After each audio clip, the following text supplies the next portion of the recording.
हरे कृष्णा। भक्ति शास्त्री क्लास तृतीय अध्याय श्लोक नंबर 25 থেকে আরম্ভ হবে, কিন্তু আমরা একটু পেছন থেকে একটু চলে আসবো। কেননা লাস্ট উইকে আমরা তাড়াহুড়া করে ভালো করে আলোচনা করিনি। শ্লোক নাম্বার 21, 21 নাম্বার শ্লোকটা খুব ইম্পর্টেন্ট, ওটা মুখস্থ করতে হবে। এই শ্লোকে ভগবান বলছেন, यद् यद् आचरति শ্রেষ্ঠ, শ্রেষ্ঠ ব্যক্তি যেরকম আচরণ করে সাধারণ মানুষ তার অনুকরণ করে। আর শ্রেষ্ঠ ব্যক্তিরা যে সিদ্ধান্ত বলে তারা স্থাপন করে দেয়, সবাই ওটা স্বীকার করে। এই কথাটা কেন বলছেন কৃষ্ণ অর্জুনকে?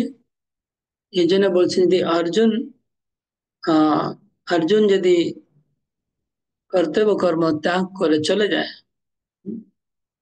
তাহলে এই অর্জুনের দেখা দেখি সব মানুষেরাও অর্জুনকে ফলো করবে, তারাও কর্তব্য কর্ম ত্যাগ করে দেবে।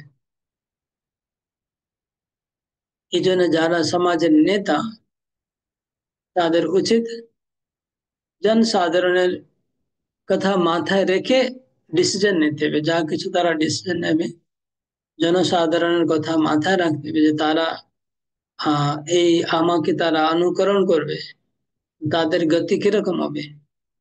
বড় বড় নেতারা যদি ভুল করে তাহলে সাধারণ লোকেরাও ভুল করবে, তাই না? যদি সমাজের নেতারা মদ খায় তাহলে সব মানুষ মদ খাবে। সমাজের নেতারা যদি করাপশন, ঘুষ খায়, তাহলে সবাই ঘুষ খাবে। উপরে লোক যদি ঘুষ খায় তো নিচে লোকেরাও ঘুষ খাবে। টপ টু বটম পুরো কারাপশন, পুরো কারাপশন। কেন? যেহেতু নেতা থেকে চলে এসছে। নেতারা যদি অবৈধ কাজ প্রশ্রয় দেয় তাহলে সবাই অবৈধ কাজে লিপ্ত হয়ে যাবে। এই জন্য ভগবান বলছেন যেন সমাজ যারা নেতৃত্ব আছে, যারা তারা অবশ্যই এমন কাজ করবেন যাতে তাদের কাজ সাধারণ মানুষ অনুকরণ করলেও কোনো ক্ষতি হবে না। প্রভুপাদ বলছেন, সমাজে আহ, কিছু লোক আছে যারা স্বাভাবিকভাবে সমাজের নেতৃত্ব করছে। কে কে? টিচার, স্বাভাবিক নেতা তারা, যাদেরকে সবাই ফলো করে। Natural leader of society, society natural leader Prabhupada বলছেন কে? ন্যাচারাল লিডার হচ্ছে হম এক হচ্ছে বাবা মা। হম বাবা মা হচ্ছে তার সন্তানের জন্য ন্যাচারাল লিডার। বাবা মা কি সব সন্তানেরা ফলো করে, বুঝতে পারছেন?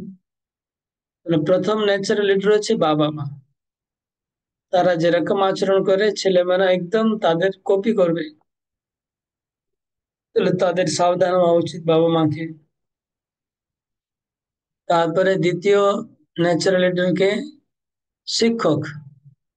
শিক্ষকেরা যা যা করে সব ছেলেরা তাদেরকে অনুকরণ করে। বিশেষ করে ভুল কাজটা তাড়াতাড়ি লোকেরা অনুকরণ করবে, ভালো কাজটা অনুকরণ করবে না, খারাপ কাজটা তাড়াতাড়ি অনুকরণ করবে।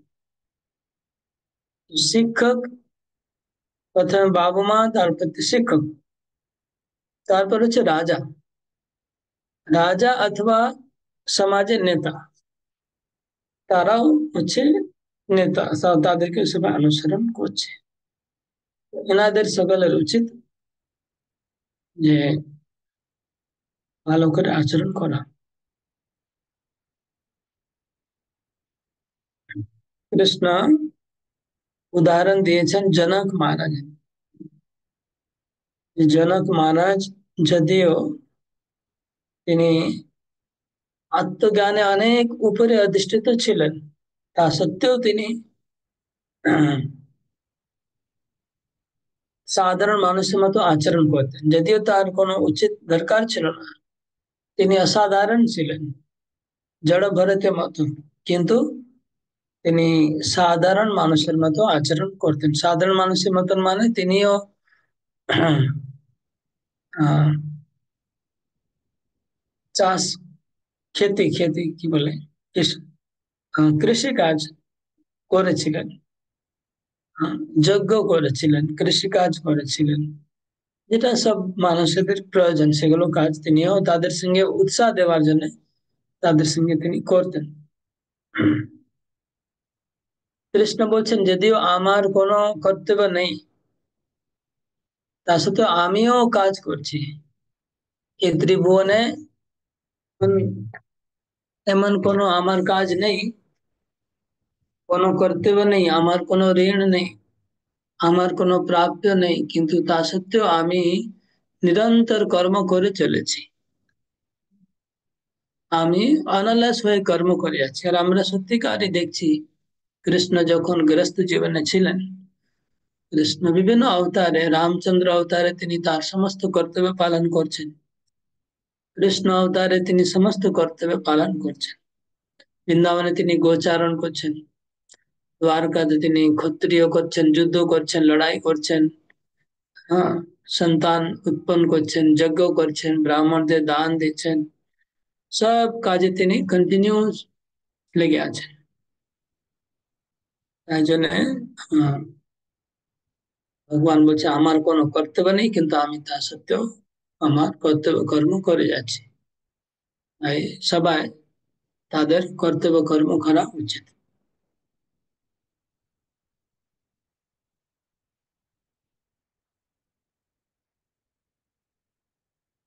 কৃষ্ণ তার গৃহস্থ জীবনে কি কি কাজ করতেন, হুম, এটা উম, আপনাদের বলছি আমি। এখানে লেখা আছে, আপনারা পড়বেন যদি সময় পান।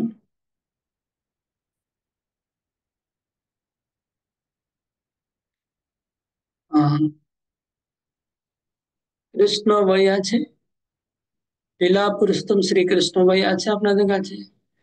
লীলা পুরুষোত্তম শ্রীকৃষ্ণ বইয়ে অধ্যায় 70, চ্যাপ্টার নাম্বার 70, এটা সবাই একবার সময় করে, যদি সময় পান একবার দেখবেন। ওখানে বেশি নেই, কৃষ্ণ সকাল থেকে সন্ধ্যা পর্যন্ত যা যা কাজ করতেন সমস্ত কাজের লিস্ট আছে। দিয়ে এটা আপনার পড়লে ভালো লাগবে, যে ভগবান কি কি করতেন আপনি জানতে পারবেন। চ্যাপ্টার নাম্বার 70, চ্যাট বক্সে লিখুন চ্যাপ্টার নাম্বার 70, কেউ লিখে দেন কৃষ্ণ বই, লীলা বইয়ের নাম আর চ্যাপ্টার।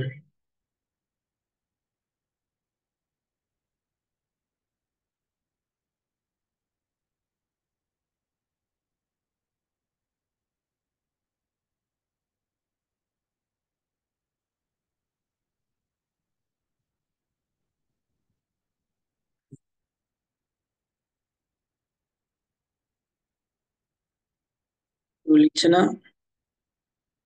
চ্যাট বক্স আমার কেউ খুলছে না, গন্ডগোল হয়ে গেছে।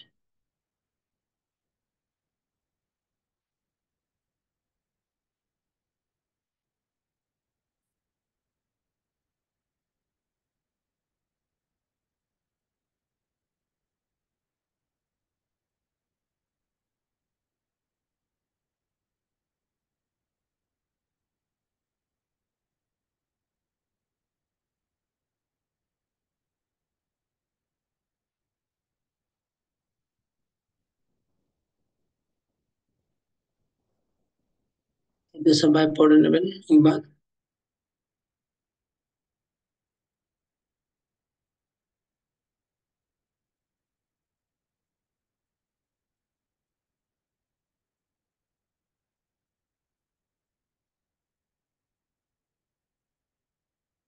ওকে, সবাই চেষ্টা করবেন এটা পড়ে নেবার। এবার আমরা শ্লোক নাম্বার, আমি 21, 22, 23 আপনাদেরকে পড়ে শোনালাম। এবার 24 নম্বর শ্লোক, 24।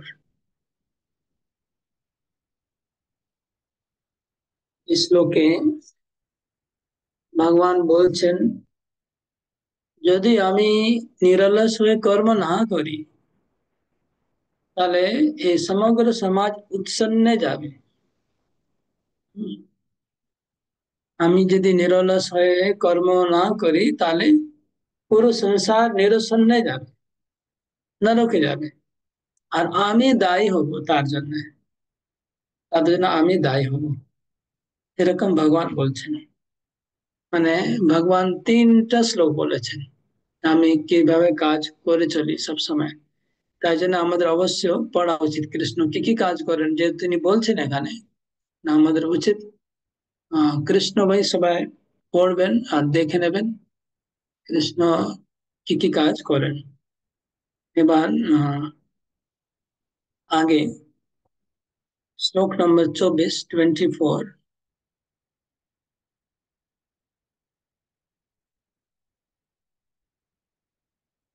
এই শ্লোকের তাৎপর্যে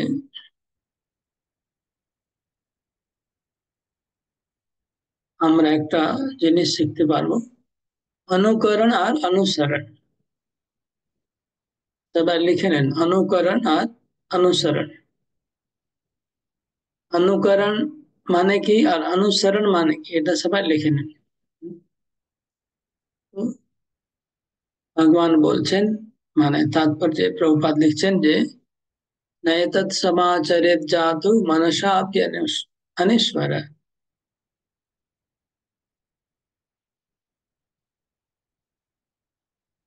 विनश्यति आचरण मौढ़्यात् यथा रुद्रो द्विजं विषम्।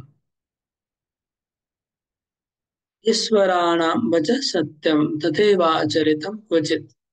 तेषां यत् स्ववचो युक्तं बुद्धिमांस्तत् समाचरेत्। বলছেন যে যারা মহান ব্যক্তি মানে যারা অনেক শক্তিশালী, যারা বড় বড় নিয়ন্ত্রণকারী দেবতা, শিবজি আছে, ব্রহ্মা আছে, বিষ্ণু আছে, যত মহান ব্যক্তি আছে তাদের অনুকরণ করা ঠিক নয়। অনুকরণ করলে মৃত্যু হবে। যেমন ভগবান রুদ্র, শিব, তিনি বিষ পান করেছিলেন। যদি আমরা শিবের অনুকরণ করে এক বিন্দু বিষ পান করি, তাহলে মৃত্যু হয়ে যাবে। অনেকে বলছে যে কৃষ্ণ যেহেতু রাসলীলা করেছিলেন, তো আমিও রাসলীলা করব। তাহলে কৃষ্ণ রাসলীলা করেছিলেন, তো কৃষ্ণ গিরিরাজ গোবর্ধন ধারণ করেছিলেন। তো তুমি যদি গিরিরাজ গোবর্ধন ধারণ করতে পারো, তাহলে রাসলীলা করতে পারো। তো যারা কৃষ্ণকে এইভাবে নকল করছে, যারা বলছে আমিও রাসলীলা করব, কৃষ্ণ করেছিলেন, তাদের জন্য সুখদেব গোস্বামী বলছেন যে কখনো ভুলেও এরকম অনুকরণ করতে যাবে না, এবার তোমার বিনাশ হবে। এরকম করতে গেলে বিনাশ হয়ে যাবে। যেরকম কেউ যদি এক বিন্দু বিষ পান করে, শিবকে অনুসরণ করে, তার বিনাশ হবে, ঠিক সেই রকম কৃষ্ণের লীলা যদি কেউ অনুকরণ করবে, তার বিনাশ হয়ে যাবে। তাহলে কি করা উচিত? অনুসরণ আর অনুকরণ মধ্যে কি পার্থক্য, সবাই লিখে নেন। অনুকরণ মানে কৃষ্ণ যেটা করছে সেটা আমি যদি করি, তাকে বলে অনুকরণ। অনুসরণ মানে কৃষ্ণ যেটা বলছে আমি সেটা করি, সেটা বলে অনুসরণ। বোঝা গেল? কি বুঝলেন? হ্যাঁ, আমি কাউকে জিজ্ঞেস করি, অনেকে তো ভিডিও বন্ধ করে রেখেছে, তারক প্রভু ভিডিও বন্ধ। ওকে, জয়দেব প্রভু বলুন, কি ডিফারেন্সটা কি অনুকরণ অনুসরণ মধ্যে? ওই ওই সুগন্ধিকা হরে কৃষ্ণ প্রফুল্লান্দাজ প্রণাম। হ্যাঁ বলুন, অনুকরণ অনুসরণ। ভগবান শ্রীকৃষ্ণ যেটা করছেন সেটা যদি আমরা করতে যাই তাহলে সেটা হচ্ছে অনুসরণ। আর যেটা হ্যাঁ, ভগবান আচ্ছা, শ্রীকৃষ্ণ তারপর উল্টো হয়ে গেল তো, উল্টো হয়ে অনুকরণ, গেল। মানে ভগবান যেটা করছেন সেটা যদি আমরা করি, মানে সেটা তো আমরা ওনাকে অনুকরণ করছি। মানে ওইটা আমরা আমাদের করাটা ঠিক না, কারণ আমরা ভগবান তো গিরিরাজ পর্বতে এক ওকে, আঙ্গুলে তুলেছিলেন। ওটা তো আমরা করতে পারি না, তা ওনাকে অনুসরণ করাটা উচিত না। সেটাই বলতে চাইছি। আর একটু কি হলো না, আরেকটা উত্তর হলো হচ্ছে না, এনিওয়ে দুটো একটা পয়েন্ট আছে। হ্যাঁ। একটা হচ্ছে অনুসরণ, একটা হচ্ছে অনুকরণ। আর ভগবান, ভগবান যেটা আমাদের বলছেন করার জন্য, সেটা আমাদের করতে হবে, মানে আমাদের অনুকরণটা করতে হবে, অনুসরণটা না। মানে আমি ভগবান করছে বলেই যে আমি করব, সেটা সেটা নয়। ওকে ওকে ওকে, ঠিক আছে, আপনি ধরতে পেরেছেন কিন্তু উল্টো করে দিয়েছেন। অনুকরণ করা যাবে না, অনুসরণ ভালো, অনুকরণ খারাপ। অনুকরণ মানে নকল, নকল করা ভালো না। অনুসরণ মানে ফলো করা, একটাকে বলে ফলো করা, একটা বলে নকল করা। তো অনুকরণ মানে নকল, অনুসরণ মানে কাকে ফলো করা। ফলো করা মানে তিনি যা বলছে সেটা আমি করি। অনুগমন, অনুগমন অনুসরণ এটা ভালো, এই শব্দ ভালো শব্দ। অনুকরণ মানে নকল করা, খারাপ শব্দ। এবার অনুকরণ অনুসরণের স্পষ্ট ভাবে, হ্যাঁ, হতে হবে, একদম স্পষ্ট ভাবে। বিশ্বাস বাবু বলুন, অনুকরণটা কি, অনুসরণটা কি? অনু অনুকরণ মানে ভগবান যেটা করছে সেটা যদি আমি করি এটা অনুকরণ। আর অনুসরণ ভগবান যেটা বলছে সেটা যদি আমি পালন করতে পারি সেটা অনুসরণ। তো যেমন অনুকরণ করতে যে যদি আমরা যখন শিবজি বিষ খেয়েছিলেন, যেটা যদি আমি বিষ খাই এটা অনুকরণ, এটা অনুকরণ হয়ে যাচ্ছে। সেটা করতে গেলে আমার মৃত্যু হয়ে যাবে। ভগবানের কাজ আমি পারবো করতে গেলে আমারও অনেক ক্ষতি হয়ে যাবে, মৃত্যু হতে পারে। কিন্তু ভগবান যেটা বললেন যে তুমি এইভাবে করো, গীতা যেভাবে বলছেন সেটা যদি আমি পালন করতে পারি তাহলে আমি আস্তে আস্তে আমার উন্নতি হবে, মানে আমার ভালো হবে জিনিসটা। এটি হচ্ছে অনুকরণ এবং অনুসরণের পার্থক্য, দুটোই। আরে বল, আরে বল, তাহলে আমাদেরকে অনুসরণ, অনুকরণ, নকল ভগবান के। ওকে, ঠিক আছে। এবার আমরা এগিয়ে যাব। শ্লোক নাম্বার 26, 25, 25 থেকে আরম্ভ হবে। সবাই গীতা খুলুন, প্রত্যেকের নিজের নিজের গীতা খুলুন, আর গীতা খুলে সবাইকে পড়তে হবে। আমি সবাইকে পড়তে বলবো, লাইন ধরে পরপর পরপর আপনারা পড়বেন।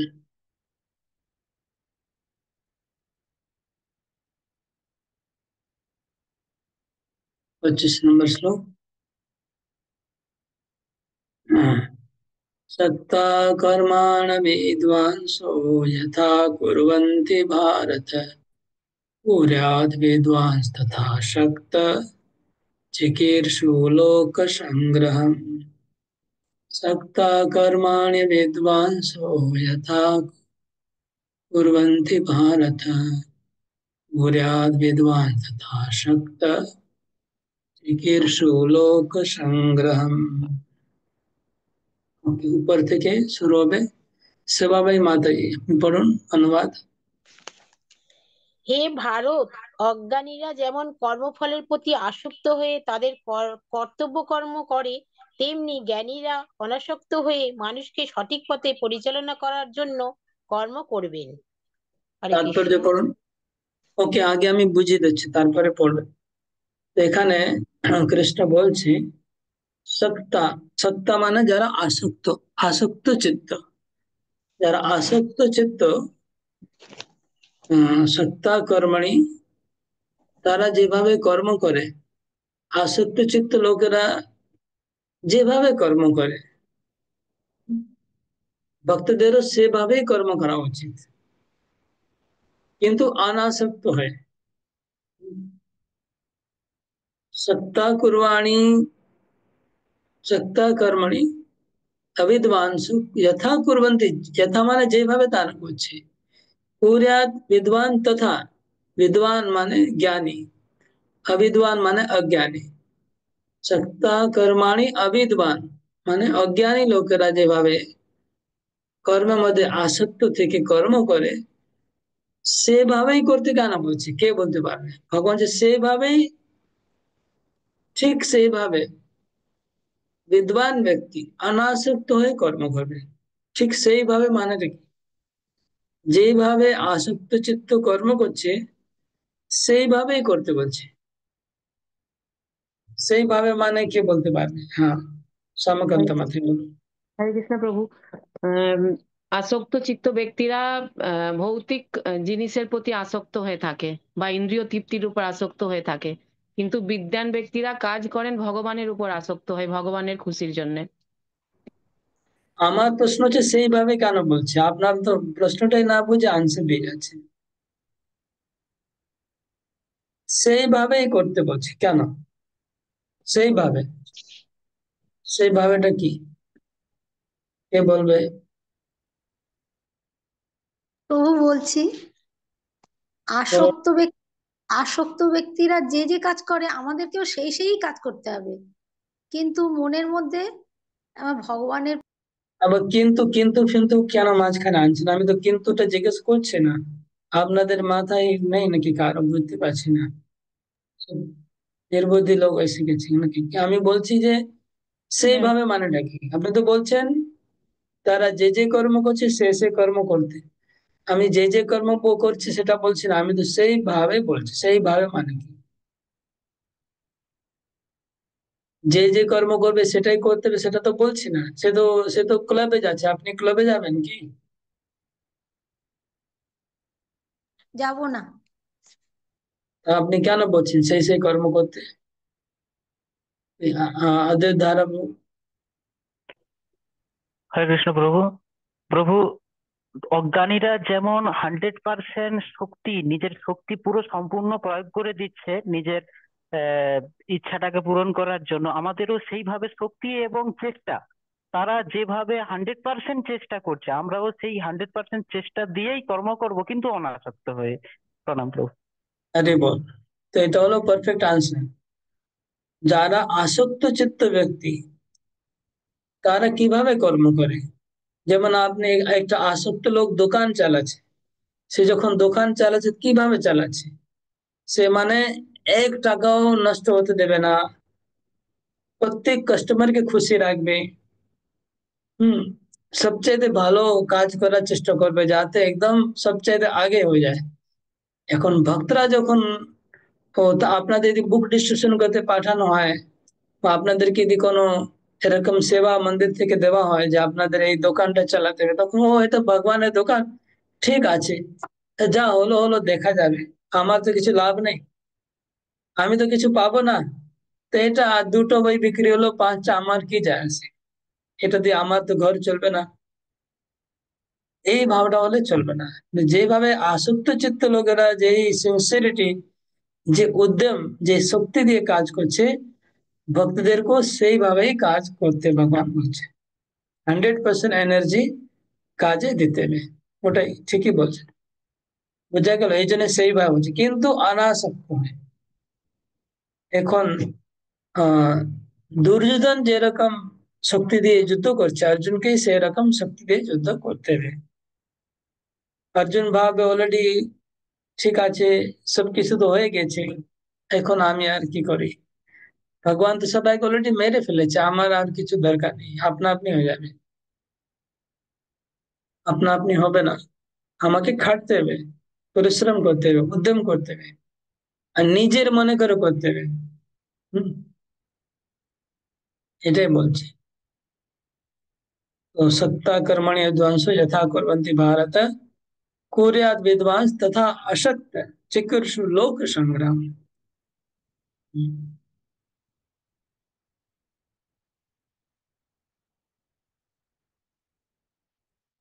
नेक्स्ट श्लोक, श्लोक नंबर 26। न बुद्धिर्भेदम जनयेत् अज्ञानां कर्म संगिनां जोषयेत् सर्वकर्माणि विद्वान् युक्त समाचरः। माधवी, माधवी अनुवाद पढ़ो। হরে কৃষ্ণ প্রভু, প্রণাম। অনুবাদ। জ্ঞানবান ব্যক্তিরা কর্মাসক্ত জ্ঞানহীন ব্যক্তিদের বুদ্ধি বিভ্রান্ত করবেন না, বরং তারা ভক্তিযুক্ত চিত্তে সমস্ত কর্ম অনুষ্ঠান করে জ্ঞানহীন ব্যক্তিদের কর্মে প্রবৃত্ত করবেন। প্রভু তাৎপর্য পড়ুন। না না, হরে কৃষ্ণ। ওকে, প্রথমে আমরা শ্লোকটা বোঝার চেষ্টা করব, তারপরে তাৎপর্যের মধ্যে যাব। তো কি বলছেন, না বুদ্ধি ভেদম জানে, জ্ঞানবান ব্যক্তিরা কর্মাসক্ত জ্ঞানী ব্যক্তির বুদ্ধিকে বিভ্রান্ত করবে না। হুম, যারা অজ্ঞানী আছে, যারা অজ্ঞানী, যাদের জ্ঞান নেই, তারা কর্মের মধ্যে আসক্ত হয়ে কর্ম করছে, তাদের বুদ্ধিকে বিভ্রান্ত করবে না। বিভ্রান্ত করবে না মানে তাদেরকে এটা বলবে না যে এই কর্ম করো না, হ্যাঁ, এই কাজ করে কি লাভ হবে, শুধু ভগবানের নাম করলেই হয়ে যাবে, তুমি কাজকর্ম ছেড়ে দাও, শুধু জপ করো, কাজ ছেড়ে দাও। এরকম অজ্ঞানী ব্যক্তিকে বলা যাবে না। তো কি করবে, যোশেত সর্বকর্মাণি বিদ্বান যুক্ত সমাচার, এবং তোমাকেও আমাকেও আরো ভালো কর্ম করে তাকে দেখিয়ে দিতে হবে যে কিভাবে এই কর্মটা কৃষ্ণ ভাবনাময় হয়ে করা যায়। তাকে কর্ম থেকে আউট করা যাবে না, কিন্তু কর্মটা কিভাবে কৃষ্ণ ভাবনার মধ্যে দিয়ে করা যেতে পারে সেই শিক্ষাটা দিতে হবে। মানে কেউ যদি চাকরি করছে তাকে চাকরি ছাড়ানো যাবে না, বিজনেস করছে বিজনেস ছাড়ানো যাবে না। তাকে বলা যে চাকরি করতে করে কি করে কৃষ্ণকে ভক্তি করা যায় সেটা শেখাতে হবে, বিজনেস করতে করতে কি করে ভক্তি করতে পারে সেটা শেখাতে হবে। কেউ যদি কোনো বাড়িতে কাজ করছে, যা কিছু, সেটা কি করে কৃষ্ণ কেন্দ্রিত করা যায় সেটা শেখানো, তাদেরকে ওখান থেকে কাজ থেকে ছাড়ানো উচিত নয়। এটাই এই শ্লোকে বলা হচ্ছে।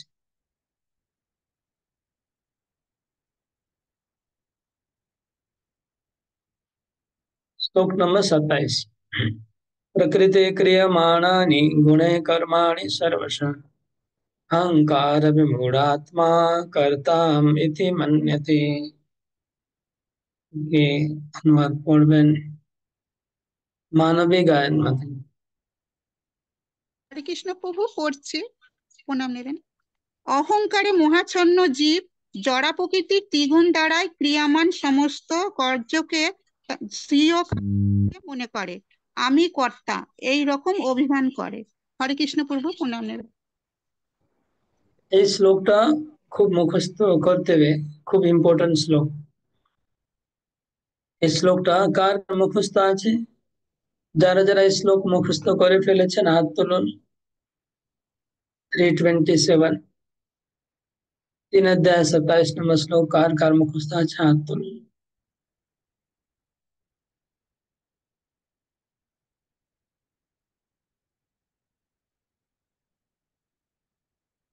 प्रकृति क्रियमाणानि गुणे कर्माणि सर्वश अहंकार विमूढ़ात्मा कर्ता इति मन्यते।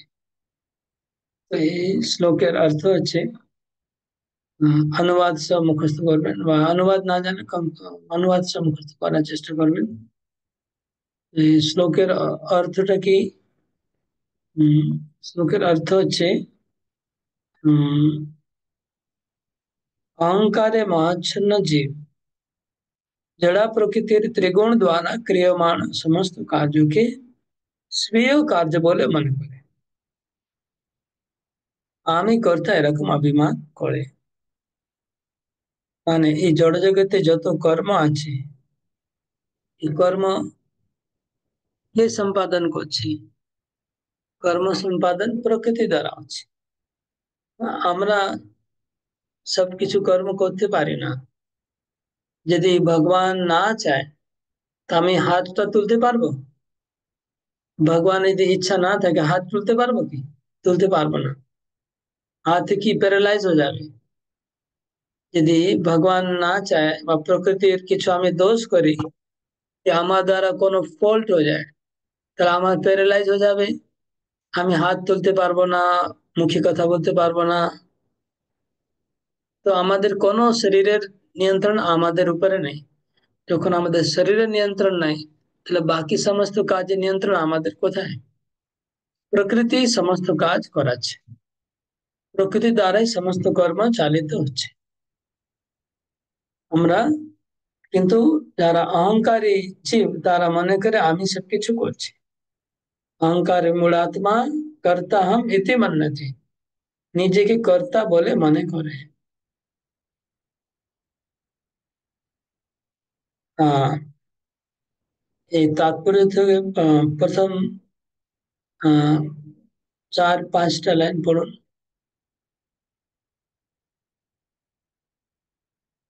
কে পড়ছিলেন? মানব মাঝে পড়ুন, তাৎপর্য পড়ুন। হরে কৃষ্ণ প্রভু পড়ছি।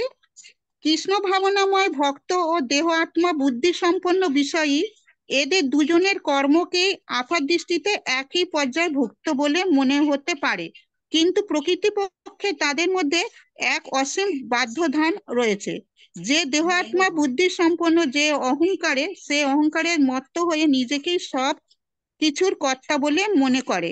সে জানে না যে তার দেহের মাধ্যমে যে সমস্ত কর্ম সহিত সাধিত হচ্ছে তা সবই হচ্ছে প্রাকৃতিক পরিচালনায়, এবং এই প্রাকৃতিক পরিচালনাই হচ্ছে ভগবানেরই নির্দেশ অনুসারে।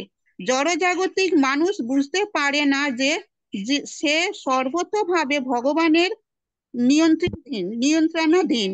অহংকারের প্রভাবে বিমূঢ় ও আত্মা, যে আত্মা সে নিজেকে কর্তা বলে মনে করে ভাবে, সে স্বাধীনভাবে কর্ম করে চলেছে, তাই সমস্ত কৃতিত্ব সে নিজেই গ্রহণ করে। এটি হচ্ছে অজ্ঞানতার লক্ষণ।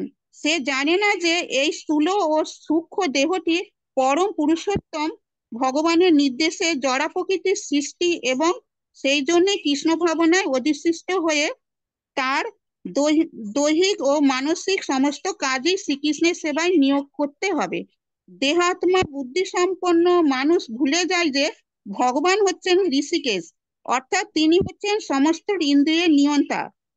বহুকাল ধরে তার ইন্দ্রিয়গুলি অপব্যবহারের মাধ্যমে ইন্দ্রিয় সুখ ভোগ করার ফলে মানুষ বাস্তবিক পক্ষে অহংকারের দ্বারাই বিমোহিত হয়ে পড়ে, এবং তারই ফলে সে ভগবান শ্রীকৃষ্ণের সঙ্গে তার নিত্য সম্পর্কের কথা ভুলে যায়। হরে কৃষ্ণ প্রভু। श्लोक नंबर 28। तत्त्ववित्तो महाबाहो गुण कर्म विभागयो गुणागुणेषु वर्तते इति मत्वा न सज्जते। अनुवाद पढ़ूं। सपना राय। পড়ছি প্রভু। হে মহাবাহ, তত্ত্বজ্ঞ ব্যক্তি, ভগবত ভক্তি মুখী কর্ম ও সকাম কর্মের পার্থক্য ভালোভাবে অবগত হয়ে কখনো ইন্দ্রিয় সুখ ভোগাত্মক কার্যে প্রবৃত্ত হয় না। তাৎপর্য পড়ছি প্রভু। যিনি তত্ত্ববেত্তা, তিনি পূর্ণ উপলব্ধি করেন যে জড়া প্রকৃতির সংস্রবে তিনি প্রতিনিয়ত বিব্রত হয়ে আছেন। তিনি জানেন যে তিনি হচ্ছেন পরম পুরুষোত্তম ভগবান শ্রীকৃষ্ণের অবিচ্ছেদ্য অংশ, এবং এই জড়া প্রকৃতি তার প্রকৃত আলয় নয়। সচ্চিদানন্দময় ভগবানের অবিচ্ছেদ্য অংশরূপে তিনি তার প্রকৃত স্বরূপও জানেন। তিনি হৃদয়ঙ্গম করেছেন যে কোনো না কোনো কারণে তিনি দেহাত্মবুদ্ধিতে আবদ্ধ হয়ে পড়েছেন। তার শুদ্ধ স্বরূপে তিনি হচ্ছেন ভগবানের নিত্যদাস, এবং ভক্তি সহকারে ভগবান শ্রীকৃষ্ণের সেবায় সমস্ত কর্ম করাই হচ্ছে তার কর্তব্য। তাই তিনি কৃষ্ণ ঠিক আছে, ঠিক আছে। এখানে খুব ইম্পর্টেন্ট কথা হলো যে তিনি জানে তিনি হচ্ছে সচ্চিদানন্দময় ভগবানের অবিচ্ছেদ্য অংশ। তিনি হৃদয়ঙ্গম করেছে, তাই না দেহাত্ম বুদ্ধি থেকে মুক্ত তিনি ভগবানের সেবায় নিযুক্ত থাকেন।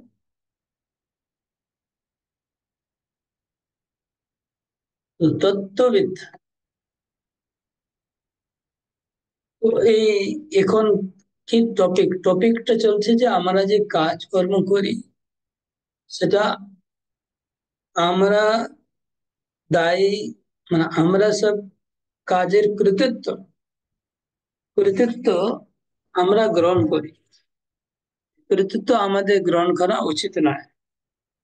কাজের কৃতিত্ব আমরা পুরোপুরি গ্রহণ করা উচিত নয়। কাজ অ্যাকচুয়ালি প্রকৃতি দ্বারা হচ্ছে, প্রকৃতির হচ্ছে। যারা তত্ত্ববিদ তারা এটা জানে যে আমি কর্ম করছি না, ভগবানের দ্বারা হচ্ছে। ওকে, नेक्स्ट श्लोक, श्लोक नंबर 29। प्रकृते गुण सम्मूढ़ा सज्जन्ते गुणकर्मसु तान् कृत्स्न विदो मन्दान् कृत्स्न भिन्न विचालये। प्रकृते गुण सम्मूढ़ा सज्जन्ते गुणकर्मसु तान् कृत्स्न विदो मन्दान् कृष्ण भिन्न विचालयेत्। श्यामश्री माता जी पढ़ो अनुवाद। অনুবাদ। হরে কৃষ্ণ প্রভু। অনুবাদ। জড়া প্রকৃতি গুণের দ্বারা মোহাচ্ছন্ন হয়ে অজ্ঞান ব্যক্তিরা জাগতিক কার্যকলাপে প্রবৃত্ত হয়, কিন্তু তাদের কর্ম নিকৃষ্ট হলেও তত্ত্বজ্ঞানী পুরুষেরা সেই মন্দবুদ্ধি ও অল্পজ্ঞ ব্যক্তিগণকে বিচলিত করে না। তাৎপর্য: যারা অজ্ঞানতার অন্ধকারে আচ্ছন্ন, তারা তাদের জড়সত্তাকে তাদের স্বরূপ বলে মনে করে। তার ফলে তারা জড় উপাধির দ্বারা ভূষিত হয়। এই দেহটি জড় প্রকৃতির উপহার। এই জড় দেহের সঙ্গে যারা গভীরভাবে আসক্ত, তাদের বলা হয় মন্দ, অর্থাৎ তারা হচ্ছে আত্মা তত্ত্বজ্ঞান রহিত অলস ব্যক্তি। মূর্খ লোকেরা তাদের জড় দেহটিকে তাদের আত্মা বলে মনে করে। এই দেহটিকে কেন্দ্র করে যে সমস্ত মানুষের সঙ্গে তাদের সম্পর্ক গড়ে উঠেছে, তাদেরকে তারা আত্মীয় বলে স্বীকার করে। যে দেশে তারা জন্ম নিয়েছে, অর্থাৎ যে দেশে তারা তাদের জড়দেহটা প্রাপ্ত হয়েছে, সেটি তাদের দেশ, আর সেই দেশকে তারা পূজা করে এবং তাদের অনুকূলে কতগুলি সংস্কারের অনুষ্ঠান করাকে তারা ধর্ম বলে মনে করে। ওকে, তাহলে যারা আত্মজ্ঞানহীন মন্দ ব্যক্তি, তারা কি চিন্তা করে? তারা কি চিন্তা করে, কে বলবে? এখনই পড়া হলো, তনুশ্রী মাতাই আপনি পড়লেন। হ্যাঁ, তারা যে দেশে জন্ম হয় তারা সেই দেশকে তাদের নিজের দেশ বলে মনে করে এবং কিছু কিছু আচার অনুষ্ঠানকে তারা সেটাকে ধর্ম বলে মনে করে। আর তাদের যে আহ, জন্ম হচ্ছে, সেই দেহটির সঙ্গে সম্পর্কে যারা গড়ে উঠেছে তাদেরকে আত্মীয় স্বজন বলে মনে করে। রাইট। তো তাদের জন্মভূমিকে পূজনীয় বলে মনে করে, আর তার যেখানে জন্ম হয়েছে তার শরীর সঙ্গে যারা সম্পর্ক তাদের আত্মীয় মনে করে। আর আর কি বলেন? প্রভু ধর্ম কিছু পুজো আচার অনুষ্ঠান করে, সেটাকে ধর্ম বলে মনে করে। Okay, তার আগে কি লেখা আছে? আগে লাইন পড়ুন। সমাজ সেবা এসে নেক্সট লাইন। হ্যাঁ, তাদের কতগুলি সংস্কার অনুষ্ঠান করাকে তারা ধর্ম বলে মনে করে। সমাজসেবা, জাতীয়তাবাদ, পরমার্থবাদ আদি হচ্ছে এই ধরনের জড় উপাধি প্রাপ্ত ব্যক্তিদের কতগুলি আদর্শ। এই কি আবার আবার আবার আবার বলুন, মানেটা কি? এর মানে সমাজসেবা, জাতীয়তাবাদ, এই সমস্তকে তারা আদর্শ বলে মনে করছে। ঠিক আছে, আগে পড়বো বাবু? আগে দুটো লাইন পড়ুন না।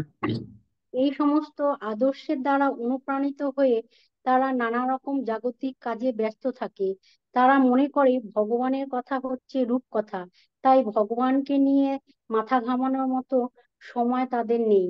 এই ধরনের মোহাচ্ছন্ন মানুষেরা অহিংসা নীতি আদি দেহগত হিতকর কার্যে ব্রতী হয়, কিন্তু তাতে কোনো কাজ হয় না।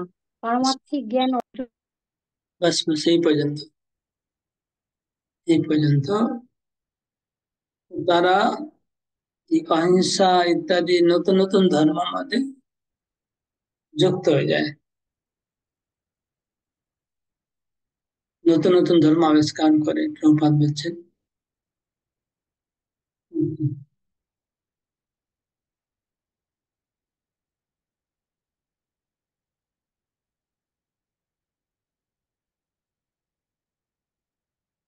এই ধরনের মানুষকে কি প্রিচিং করা উচিত কি উচিত নয়?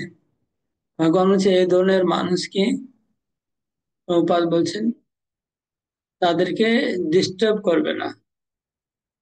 আহ, এখানে উম এখানে দেখুন লাইন লেখা আছে,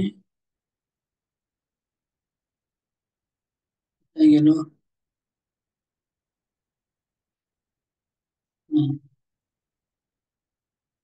এই সমস্ত তারা মানে করবো এই ধরনের মহাচ্ছন্ন মানুষরা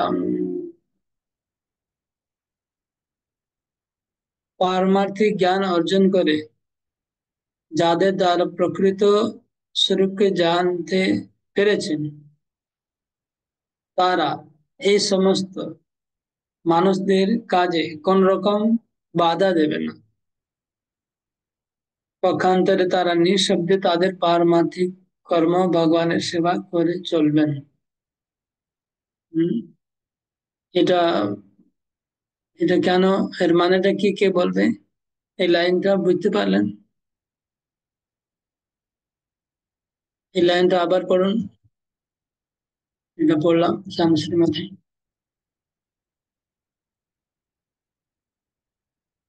শুনতে পাচ্ছেন না? চলো। হ্যাঁ প্রভু, পড়ছি।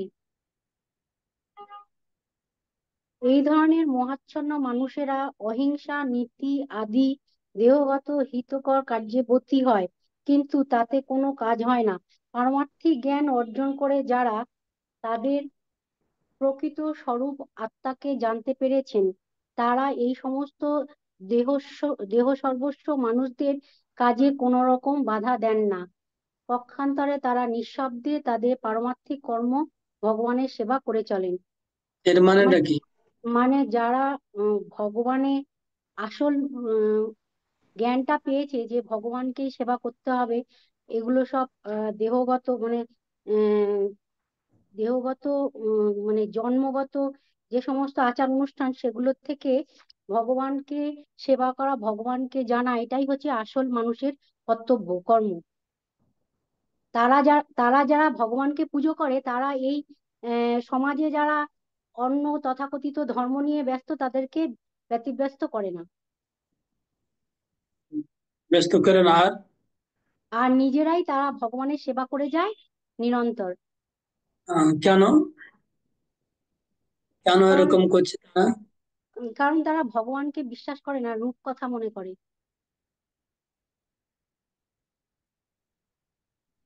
আর ভগবান নিয়ে তাদের মাথা ঘামানোর সময় নেই, তারা বিশ্বাস করে না ভগবানকে। তো কেন প্রভুপাদ বলছেন যে ওদেরকে কিছু বলবে না, মাথা ঘামাবে না, বা নিঃশব্দে তোমার নিজের সেবা করে যাবে? কেন বলছেন? অ্যাকচুয়ালি বাংলায় লেখা আছে করে যায়, কিন্তু ইংলিশে লেখা আছে করবে না, ওদেরকে ডিস্টার্ব করবে না, আর তুমি তোমার নিঃশব্দে তোমার ভক্তি করে যাও। ইংলিশে এরকম লেখা আছে, তুমি নিজে ভক্তি নিজে করতে থাকো করো। নিঃশব্দে, ওদেরকে ডিস্টার্ব করবে না, এটা বলছে। তো এর মানেটা কেন এটা প্রভুপাদ বলছেন? কে বলবে এই কথাটা কেন বলা হচ্ছে? ওদের প্রভুপাদ ডিস্টার্ব করতে বলছেন নিষেধ করছে। প্রভুপাদ বলছেন যে তারা ভগবানকে রূপকথা মনে করে, ভগবানকে বিশ্বাস সেটা করেন তো না। বুঝলাম, আপনি আগে বললেন, কিন্তু সেটা ঠিক আছে, কিন্তু করলে কি হবে? প্রবলেমটা কি? ওকে, বলুন অদ্বৈত তারা। হরে কৃষ্ণ প্রভু। প্রভু, যেহেতু তারা অল্প বুদ্ধি এবং অল্পজ্ঞ, তারা যেটা করছে বরং সমাজের হয়তো ভালো হচ্ছে, কিন্তু আমি যদি তাদেরকে ভালো কিছু বোঝাতে চাই যারা বুঝতে পারবে না, তারা যেহেতু অল্প বুদ্ধি মন্দ বুদ্ধি, তাই তারা বিচলিত হয়ে যাবে প্রভু। তাহলে সমাজে বিশৃঙ্খলার সৃষ্টি হতে পারে প্রভু।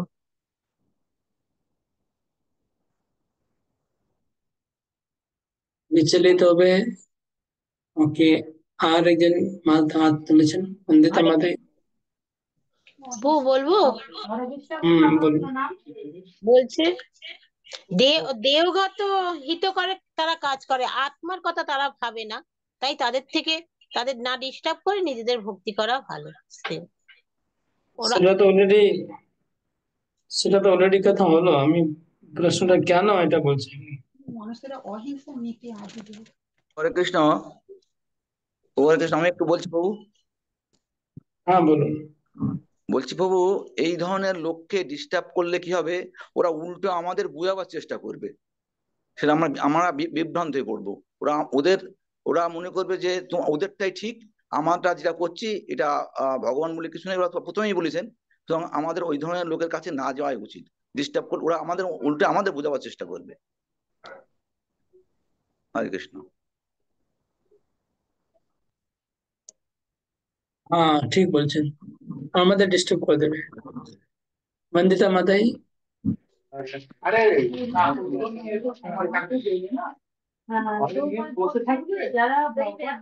অনেক শব্দ আসছে আপনার বাড়ি থেকে, অনেক শব্দ আসছে,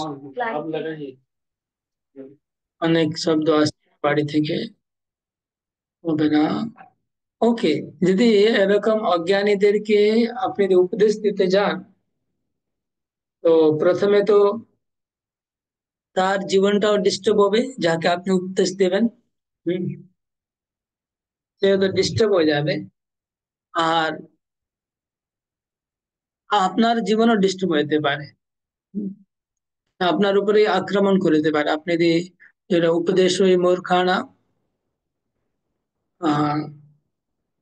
उपदेश হই মূর্খানা প্রকোপায় না শান্তে। মূর্খ ব্যক্তিকে উপদেশ দিলে, চাণক্য পণ্ডিত বলেছে, যেরকম সর্পকে দুধ দিলে বিষ হয়ে যায়, সেরকম মূর্খ ব্যক্তিকে যদি উপদেশ দেওয়া হয়, তাহলে সে উপদেশটাও আরো ক্রোধ হয়ে যাবে, তার রাগ করবে, তারা রাগ করে আপনার উপরে আক্রমণ করবে, আপনার ভক্তি ডিস্টার্ব হয়ে যাবে। হুম, এমনও করবে যে আপনার ভক্তি ডিস্টার্ব হয়ে যাবে, হয়তো আপনার শত্রু যেতে পারে বা আপনার উপরে আক্রমণ করে দিতে পারে। মূর্খ ব্যক্তিকে উপদেশ দেওয়া না, এই জন্য বলছি। কিন্তু এই তাৎপর্যের লাস্ট লাইনটা পড়ুন, শেষ লাইন, তাৎপর্যের শেষ লাইনটা পড়ুন সমস্যার মাঝে। তারা জানেন যে মনুষ্য জন্ম লাভ করে ভগবত ভক্তি সাধনা না করলে সেই জন্ম সম্পূর্ণ বৃথা। এই লাইনটা প্রভু। তাৎপর্যের শেষ লাইন, কিন্তু ভগবানের ভক্তরা,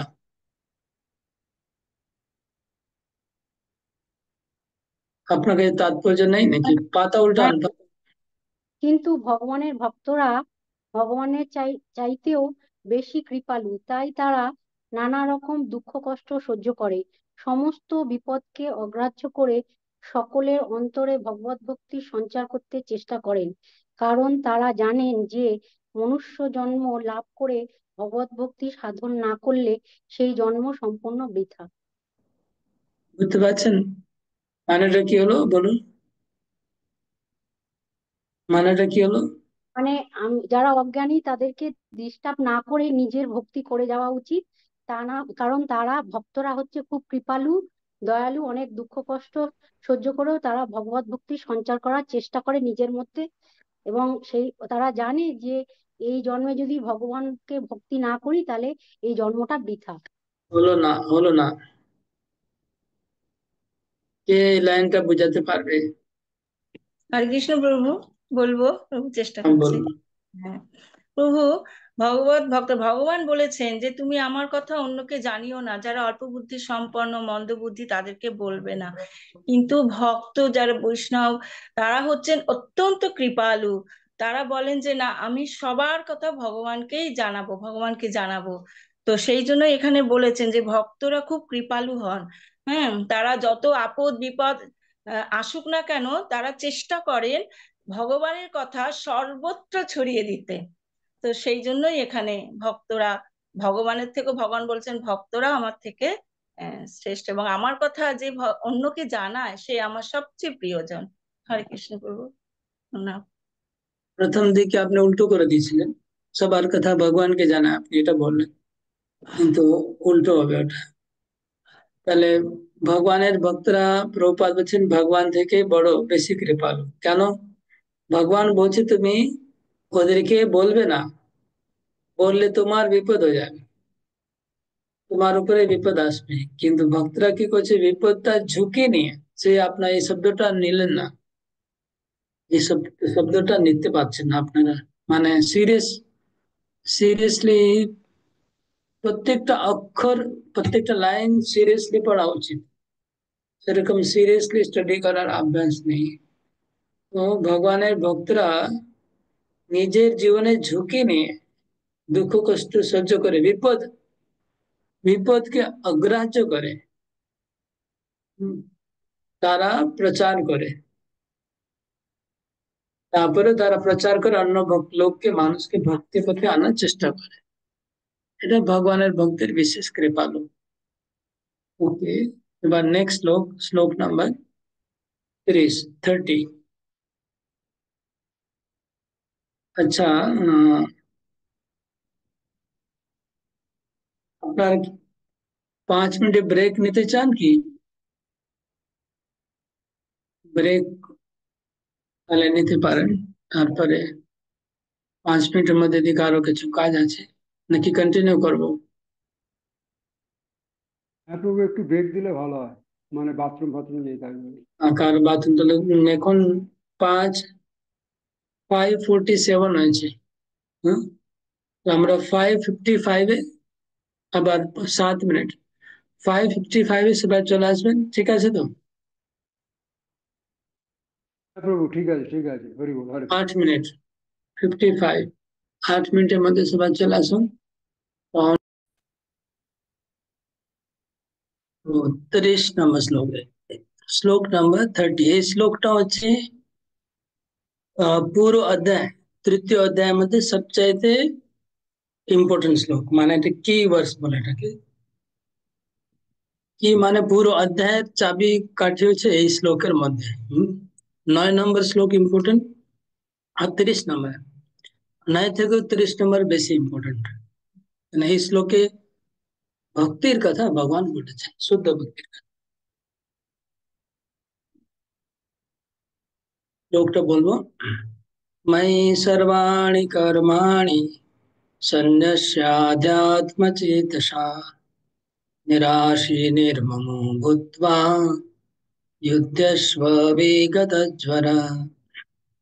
मयि सर्वाणि कर्माणि सन्न्यस्याध्यात्मचेतसा राशि निर्ममो भूत्वा युध्यस्व विगतज्वर। अनुवाद मंजुमाला माती पढ़ूं? नहीं? পড়ছি প্রভু।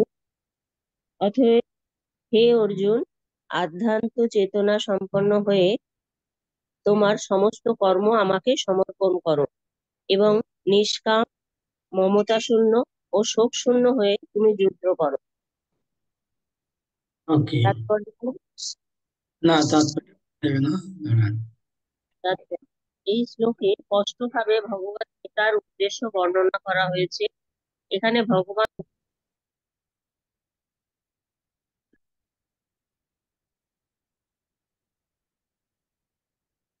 শ্লোকটা খুব গুরুত্বপূর্ণ। मयि सर्वाणि कर्माणि सन्न्यस्याध्यात्म चेतसा निराशी निर्ममो भूत्वा युद्धस्व विगत ज्वर।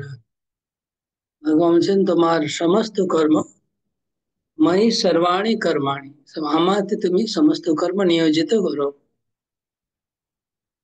मयि सर्वाणि कर्माणि, তোমার সমস্ত কর্ম আমাকে अर्पण करो। मयि सर्वाणि कर्माणि संन्यस्त, संन्यस्त माने अर्पण करो আমাকে। अध्यात्म चेतसा, अध्यात्म चेतसा माने आध्यात्मिक चेतना, आध्यात्मिक চেতনায় অবস্থান করে তোমার সমস্ত কর্ম আমাকে সমর্পিত করে তুমি কর্ম করে যাও। নিরাশী নির্মম ভূত্বা, নিরাশী মানে আশা করবে না, আর নির্মম মানে মমতা রহিত হয়। युद्धस्व विगत ज्वर নিরালস হয়। তো এই প্রত্যেকটা শব্দের অর্থটা কি আমরা তাৎপর্য থেকে পড়বো। অধ্যাত্ম চেতা মানে কি, নিরাশী মানে কি, নির্মম মানে কি, এটা পড়তে হবে। তো আপনার তাৎপর্যে এখান থেকে পড়া শুরু করুন, আমি বলছি কোথা থেকে পড়তে হবে। উম,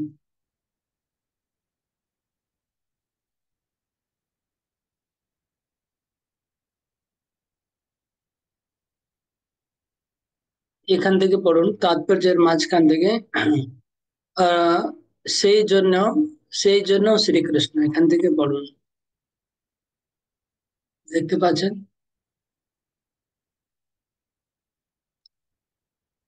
ভালো মন্দ সেই লাভ জন্য ক্ষতি। সেই জন্য কৃষ্ণ যেমন সামরিক নেতার মতোই অর্জুনকে যুদ্ধের নির্দেশ দিয়েছেন, পরমেশ্বর ভগবানের পরম ইচ্ছা অনুসারে সবকিছু ত্যাগ করতে হবে এবং যুক্তিগতভাবে কোনো কিছুর মালিকানা দাবি না করে কর্তব্য কর্মসমূহ সম্পাদন করতে হবে। ভগবানের না, নির্দেশ আপনি কোনো কোথায় পড়ছেন? দাঁড়ান দাঁড়ান, সেটা তো আমার এখানে লেখা নেই যেগুলো আপনি বলছেন।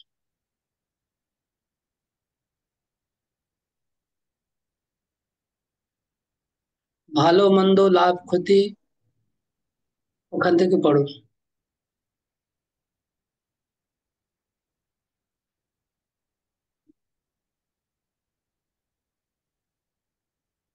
একটা লাইনের পরে আগে দেখতে পাচ্ছেন না, তাহলে অন্য কাউকে বলছি পড়তে। ভালো মন্দ লাভ ক্ষতি কে দেখতে পারবেন? রঞ্জিত প্রভু, আপনি। ভালো মন্দ লাভ ক্ষতি সুবিধা অসুবিধার কথা বিবেচনা না করে ভগবানের আদেশ পালন করাই হচ্ছে আমাদের কর্তব্য। সেই জন্যেই শ্রীকৃষ্ণ যেন সামরিক নেতার মতোই অর্জুনকে যুদ্ধের নির্দেশ দিয়েছিলেন। অর্জুনের পক্ষে সেই নির্দেশ যাচাই করার কোনো পথ ছিল না, তাকে সেই নির্দেশ মানতেই হয়েছিল। ভগবান হচ্ছেন সমস্ত আত্মার আত্মা, তাই নিজের সুখ সুবিধার কথা বিবেচনা না করে যিনি সম্পূর্ণভাবে পরমাত্মার উপরে নির্ভরশীল, অথবা পক্ষান্তরে যিনি সম্পূর্ণরূপে কৃষ্ণ ভাবনাময়, তিনি হচ্ছে আধ্যাত্ম চেতা। আচ্ছা, নিরাশী अध्यात्म মানে चेता, হচ্ছে दाঁড়ান, अध्यात्म হ্যাঁ, चेता মানে কি? अध्यात्म चेता মানে কি? अध्यात्म चेता মানে কি? যে নিজের সুখ সুবিধার কথা বিবেচনা না করে ভগবানের উপরে সম্পূর্ণভাবে নির্ভরশীল। अरे बोल, ভগবানের উপর নির্ভরশীল আর ভগবানের আদেশে। হ্যাঁ, আর কি? শুধু নির্ভরশীল থাকলে হবে না, আরেকটা কিছু করতে হবে। কি বলছে করতে হবে?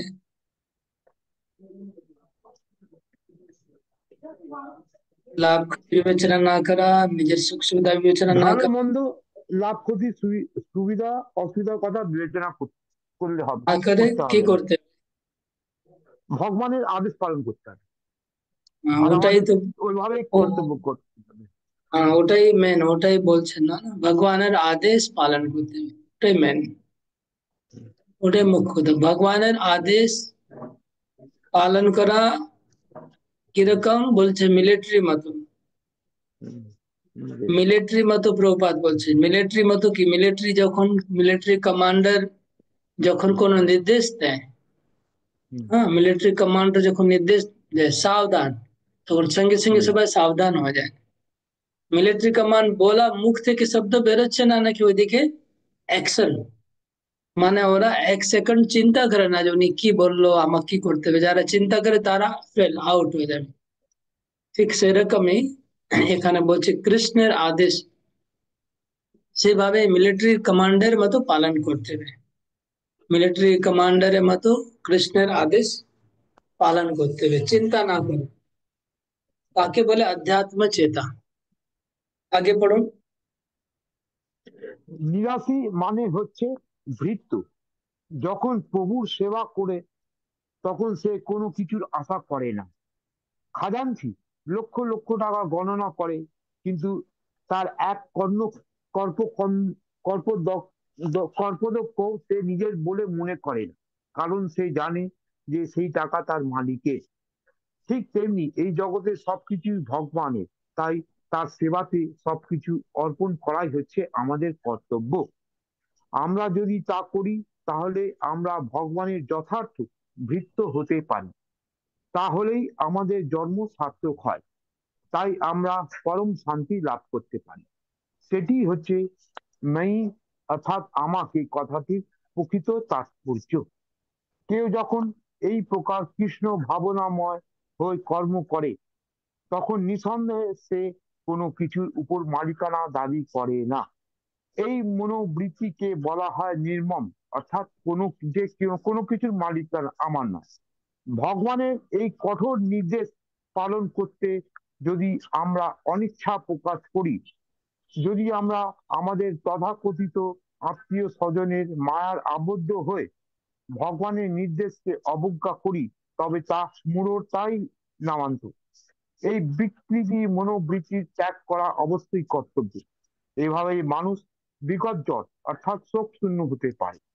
গুণ ও কর্ম অনুসারে প্রত্যেকের কোনো না কোনো কিছু বিশেষ কর্তব্য আছে, এবং কৃষ্ণ ভাবনাময় উদ্বুদ্ধ হয়ে সেই কর্তব্য সম্পাদন করা প্রত্যেকের কর্তব্য। এই ধর্ম আচরণ করার ফলে আমরা জড় জগতের বন্ধন থেকে মুক্ত হতে পারি। হরে কৃষ্ণ। হরে কৃষ্ণ। তাহলে নির্মম মানে কি, কে বলবে নির্মম কাকে বোঝাচ্ছে? আর নিরাশী মানে কি? নিরাশী মানে কি, কে বলবে? নিরাশী প্রথমে, তারপর নির্মম। নিরাশী মানে কি? হরে কৃষ্ণ প্রভু, দণ্ডবত প্রণাম। বলুন। নিরাশী মানে নিষ্কাম কর্ম প্রভু। ঠিক আছে, কোন উদাহরণ মালামাতে আপনি বলতে পারবেন? নিরাশী মানে কি উদাহরণ দিয়েছে প্রভুপাদ, একটা কি উদাহরণ দিয়েছে মালামাতে? কমেন্ট করতে পারছেন না।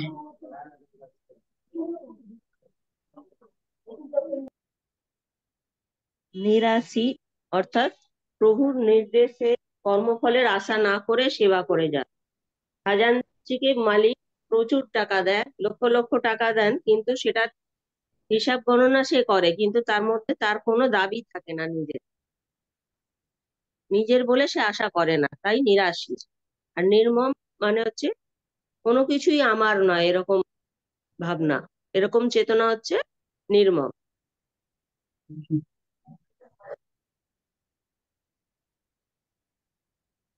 আর কি বুঝিয়ে বলতে পারবে?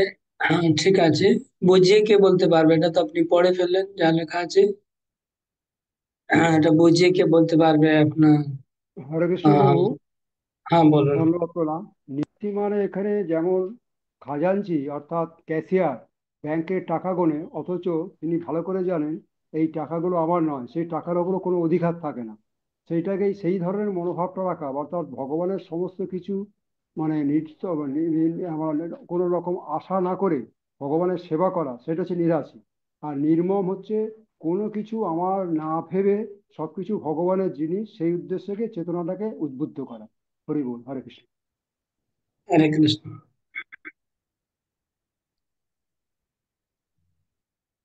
ওকে, এবার আমরা নেক্সট শ্লোকে যাব। আচ্ছা, আর এটা বিগত জ্বর, বিগত জ্বর আছে। বিগত জ্বর মানে কি তাৎপর্যের মধ্যে লেখা আছে? বিগত জ্বর,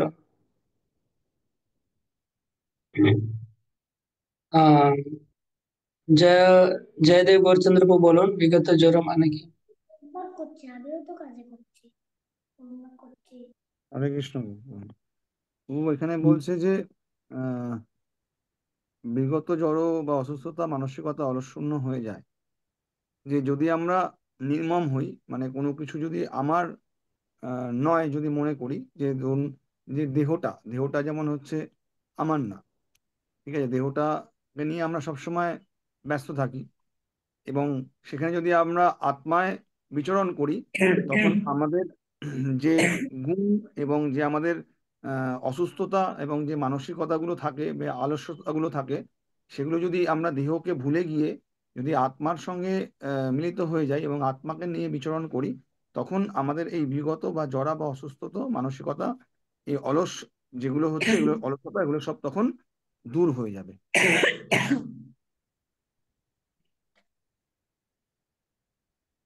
আর কে বলবে বিগত জ্বর?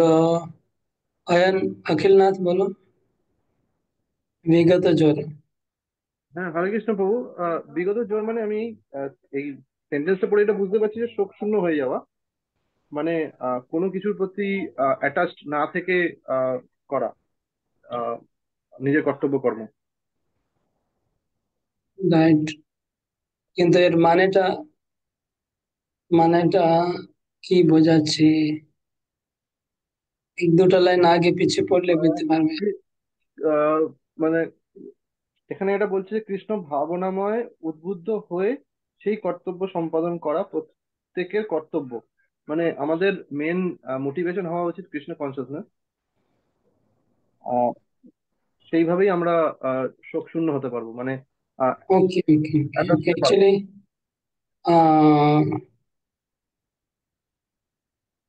এখানে একটু এখানে থেকে উপরে গেলে বোঝাবে যে উপরে যে ভগবানের এই কঠোর নির্দেশ, এখান থেকে হ্যাঁ, ভগবানের এই কঠোর নির্দেশ পালন করতে যদি আমরা অনিচ্ছা প্রকাশ করি, হুম, কিভাবে যদি আমাদের থাকতো আত্মীয় স্বজন মায়া আবদ্ধ হয়ে ভগবান নির্দেশকে অবজ্ঞা করি, সেটাই তবে হচ্ছে, তা হ্যাঁ, ওটা মূঢ়তাই নাম আমাদের। তো এই বিকৃত মনোবৃত্তি ত্যাগ করা, এটাই হচ্ছে বিগত জ্বর। আচ্ছা, তাহলে বিগত জ্বর মানে ভগবানের নির্দেশ, সেটা কঠোর নির্দেশ, সেটা পালন করতে গেলে আমি তথাকথিত আত্মীয় স্বজনের মায়ায় বদ্ধ হয়ে আমি পালন করতে পারছি না। কেন? আত্মীয় স্বজনের মায়ার জন্য। কারণ অর্জুনের ক্ষেত্রে আত্মীয় স্বজনের মায়া, কিন্তু আমাদের ক্ষেত্রে সেটা অন্য কিছু মায়া হতে পারে। মানে ভগবানের আদেশ পালন করতে গেলে কিছু মাঝখানে যদি আমার আহ কোনো মানসিক বা শারীরিক অসুবিধা আছে, সেন্টিমেন্টাল বা ইমোশনাল, তার জন্য আমি সে নিয়ম পালন করছি না, সেই বৃত্তিটা ত্যাগ করা হচ্ছে বিগত জ্বর। এটা প্রভুপাদ বলছে এখানে। এইভাবে মানুষ বিগত জ্বর হতে পারে। তো এই বিকৃত মনোবৃত্তি ত্যাগ করা, বিকৃত মনোবৃত্তি কি? যে আমার আত্মীয় স্বজনের মায়া আবদ্ধ। এটাও ইংলিশে আরো স্পষ্ট মানে লেখা আছে। ইংলিশে লেখা আছে there is any reluctance, reluctance ত্যাগ করতে বলছে। ইংলিশে বলছে reluctance to execute stern order.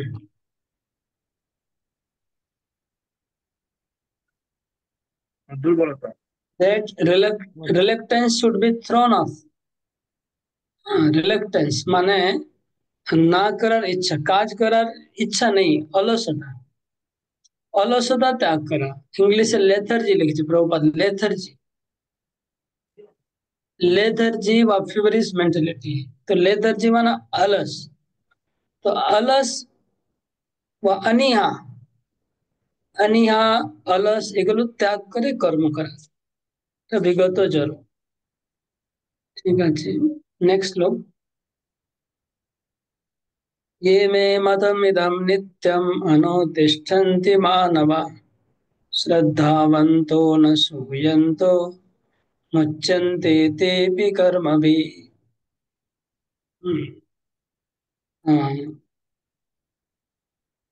अनुवाद। নেক্সট কার আছে রিডিং? কে করলো? এখন কে করেছে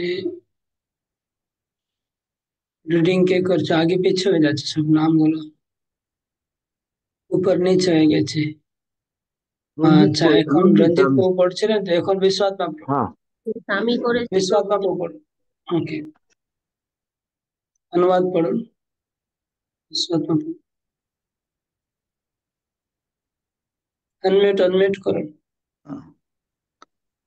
আমার নির্দেশ অনুসারে যে সমস্ত মানুষ তাদের কর্তব্য কর্ম অনুষ্ঠান করেন এবং যারা শ্রদ্ধাবান ও মৎসর্য সহিত রহিত হয়ে এই উপদেশ অনুসরণ করেন তারাও কর্মবন্ধন থেকে মুক্ত হন। হরে কৃষ্ণ। তাৎপর্য পড়ুন। ভগবান শ্রীকৃষ্ণ অর্জুনকে যে আদেশ করেছেন তা বৈদিক জ্ঞানের সারমর্ম, তাই সন্দেহাতীতভাবে তা শাশ্বত সত্য। বেদ যেমন নিত্য শাশ্বত, কৃষ্ণ ভাবনায় এই তত্ত্ব তেমন নিত্য শাশ্বত। ভগবানের প্রতি ঈর্ষান্বিত না হয়ে এই উপদেশের প্রতি সুদৃঢ় বিশ্বাস থাকা উচিত। তথাকথিত অনেক দার্শনিক ভগবদ গীতার ভাষ্য লিখেছেন, কিন্তু শ্রীকৃষ্ণের প্রতি তাদের বিশ্বাস নেই। তারা কোনো দিনও গীতার মর্ম উপলব্ধি করতে সক্ষম হবেন না এবং সকাম কর্মের বন্ধন থেকেও মুক্ত হতে পারবেন না। কিন্তু অতি সাধারণ কোনো মানুষও যদি ভগবানের শাশ্বত নির্দেশ প্রতি দৃঢ় শ্রদ্ধাবান হয় অথচ সমস্ত নির্দেশগুলিকে যথাযথভাবে পালন করতে অসমর্থ হয়, তবুও সে অবধারিতভাবে কর্মের অনুশাসনের বন্ধন থেকে মুক্ত হবে। ভক্তিযোগ সাধন করার প্রাথমিক পর্যায়ে কেউ হয়তো ভগবানের নির্দেশ ঠিক ঠিকভাবে পালন নাও করতে পারে, কিন্তু যেহেতু সে এই পন্থার প্রতি বিরক্ত নয় এবং যদিও সে নৈরাশ্য ও ব্যর্থতা বিবেচনা না করে ঐকান্তিকতার সঙ্গে এই কার্যক্রমের অনুষ্ঠান করতে থাকে, তবে সে নিশ্চিতভাবে ধীরে ধীরে শুদ্ধ কৃষ্ণ ভাবনায় পর্যায়ে অবশ্যই উন্নতি হবে। হরে কৃষ্ণ। রাইট।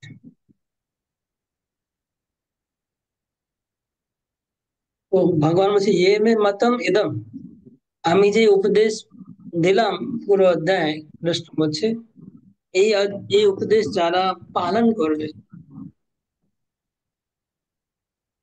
তাদের সমস্ত কর্মফল থেকে মুক্ত হয়ে যাবে তারা।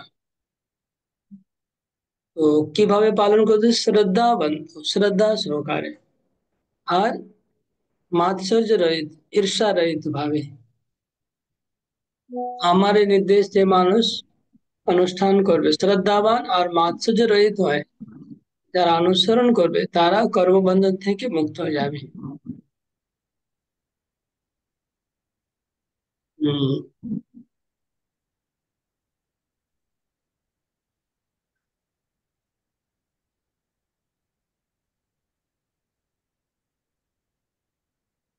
ভগবান যেহেতু হচ্ছেন, কৃষ্ণ হচ্ছেন সমস্ত সমস্ত কিছুর সারমর্ম। শ্রীকৃষ্ণ যে আদেশ দিয়েছেন সে আদেশ হচ্ছে সমস্ত শাস্ত্রের সার। তার এই আদেশটাকে আমাদের সন্দেহাতীত ভাবে শাশ্বত সত্য বলে গ্রহণ করা উচিত। কৃষ্ণ যে আদেশ দিয়েছে এই অধ্যায়, সেটাকে আমাদের শাশ্বত সত্য বলে গ্রহণ করা উচিত। কৃষ্ণ উদ্দেশ্য হচ্ছে সব শাস্ত্রের পরম সার।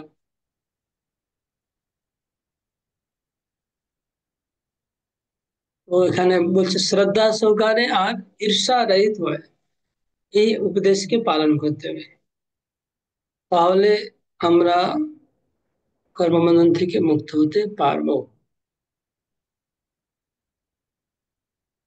There are many philosophers who write comments on Bhagavad Gita but have no faith in Krishna.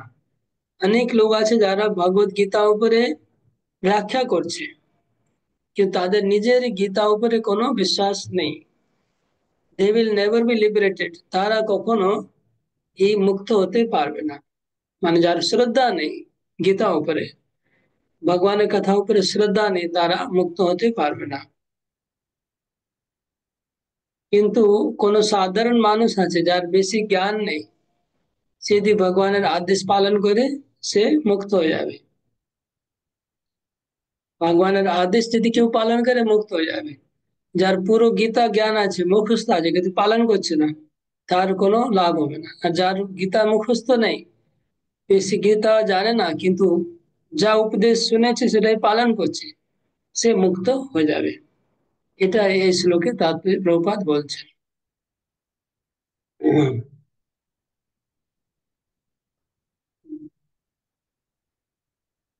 Next लो, ये तु एतदभ्यसूयन्ते नानुतिष्ठन्ति मे मतम् सर्वज्ञानविमूढांस्तान् विद्धि नष्टान् चेतसः।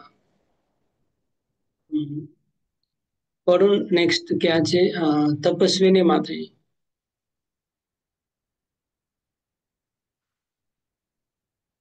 তপস্বিনী গৌরাঙ্গী মাথায় হরে পড়ুন। কৃষ্ণ পড়ছি।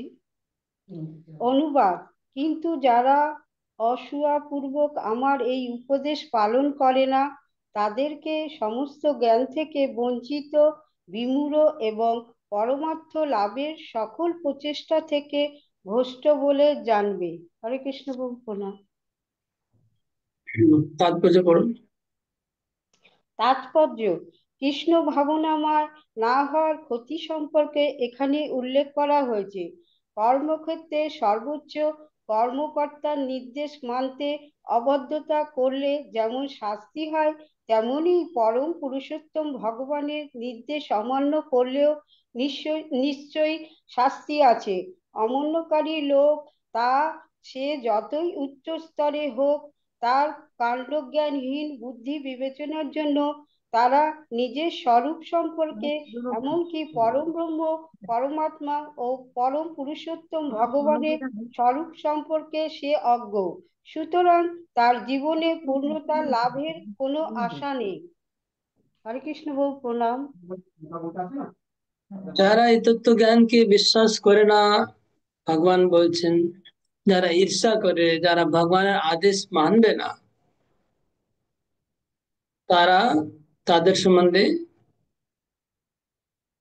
ভগবান বলছেন তারা হচ্ছে ভ্রষ্ট বলে জানবে। তারা পরমার্থ থেকে ভ্রষ্ট, তারা বিমূঢ়, তারা বঞ্চিত। হুম? যারা এই উপদেশ মানবে না, শ্রদ্ধা করবে না, তারা বিমূঢ়, তারা ভ্রষ্ট, তারা বঞ্চিত, সর্বজ্ঞান থেকে বঞ্চিত হবে। নেক্সট লো, सदृशं चेष्टुते स्वस्य प्रकृतिर्ज्ञानवानपि प्रकृतिं यान्ति भूतानि निग्रह किं करिष्यति। अनुवाद, सुदेवी ब्रजगोपी माता अनुवाद पढ़বেন।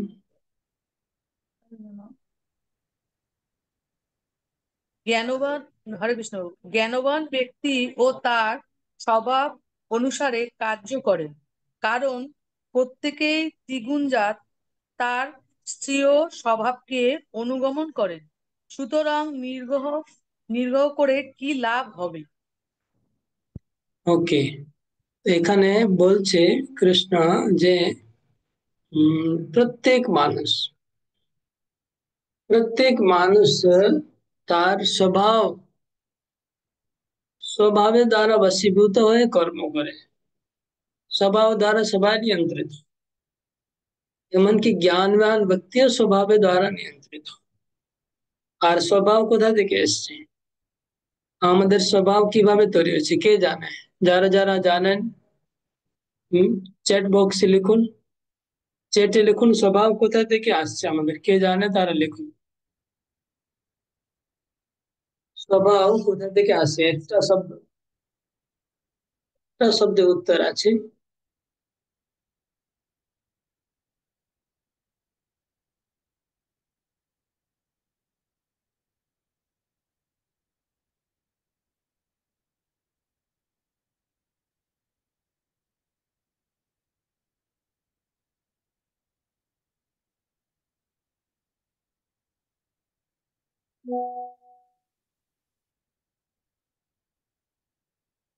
अभ्यास থেকে, রঞ্জিত চৌধুরী ত্রিগুণ থেকে, অদ্বৈত ধারা গুণকর্ম থেকে, অদ্বৈত ধারা পৌঁছেন গুণকর্ম থেকে, মধুময় মাতায় পৌঁছেন অভ্যাস থেকে, রঞ্জিত পৌঁছে ত্রিগুণ থেকে, মাধবী মাতাই জি লিখেছেন সুধীর মাতাই কর্ম থেকে, মঞ্জুমালা মাতাই ত্রিগুণ থেকে। ওকে, বলুন, বলে যান সবাই। অভ্যাস স্বভাব কোথা থেকে আসছে কে কে জানে? স্বপ্নার ত্রিগুণ থেকে,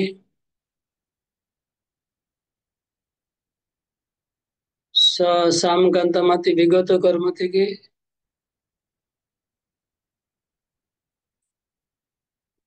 ওকে। স্বভাবটা আমাদের তৈরি তিনটা, প্রকৃতির তিনটা গুণ থেকে স্বভাব তৈরি হয়েছে। আমাদের স্বভাব তৈরি হয়েছে তিনটা গুণ থেকে। যদি আমি যদি রাজসিক হই তাহলে আমার স্বভাব রাজসিক হবে। আমাদের স্বভাব রাজসিক, তামসিক আর সাত্বিক, তিনটা গুণের মিশ্রণ দিয়ে আমাদের স্বভাব তৈরি হয়েছে। আমরা যা কিছু করছি তিন গুণের দ্বারা নিয়ন্ত্রিত হয়ে কাজ করছি। তিন গুণই আমাদেরকে চালাচ্ছে, কিন্তু আমাদের স্বভাব আমাদের চালাচ্ছে। স্বভাব মানে তিনটা গুণ, এই প্রকৃতির তিনটা গুণ আমাদের নিয়ন্ত্রিত করছে, আমাদেরকে চালাচ্ছে। আর এই জন্য অর্জুন জিজ্ঞেস করছে যে তিন গুণ থেকে উপরে কি করে হওয়া যায়, নির্গুণ স্তরে চলে যাওয়াটাই আমাদের জীবনের লক্ষ্য। এখন আমরা তিনটি গুণের আবদ্ধ হয়ে কাজ করছি, তো আমাদের এর থেকে ঊর্ধ্বে গিয়ে নির্গুণ স্তরে যেতে হবে, নির্গুণ স্তরে কাজ করতে হবে। সেটা শিক্ষা গীতাতে দেওয়া হয়েছে কি করে নির্গুণ স্তরে যাওয়া যায়। ওকে, তো তো ভগবান এই শ্লোকে বলছেন এমন কি বড় বড় জ্ঞানী লোকেরাও তারাও তার স্বভাব দ্বারা বাধ্য হয়ে কাজ করছে, স্বভাবের নিয়ন্ত্রিত হয়ে রয়েছে, স্বভাবের বাইরে কেউ নেই।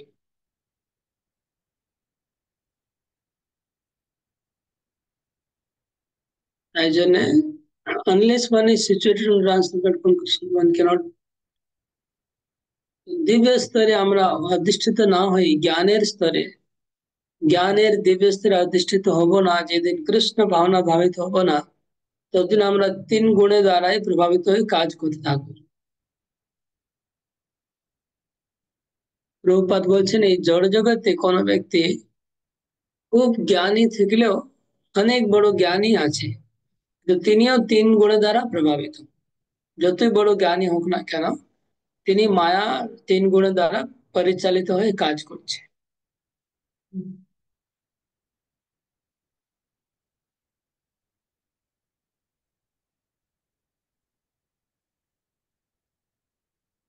ওকে, শ্লোক নাম্বার 34।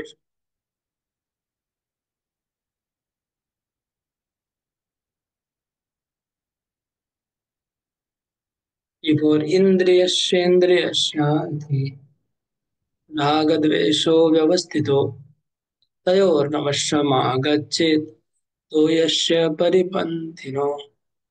इंद्रियस्येन्द्रियस्यार्थे रागद्वेषो व्यवस्थितो तयोर्नवशमागच्छेत् तो यस्य परिपन्थिनो। जयदेव गौरचंद्र को रीडिंग करो, धन्यवाद। जयदेव प्रभु, संगीता माता जी, सुगंधा माता, सुगंधिका माता जी।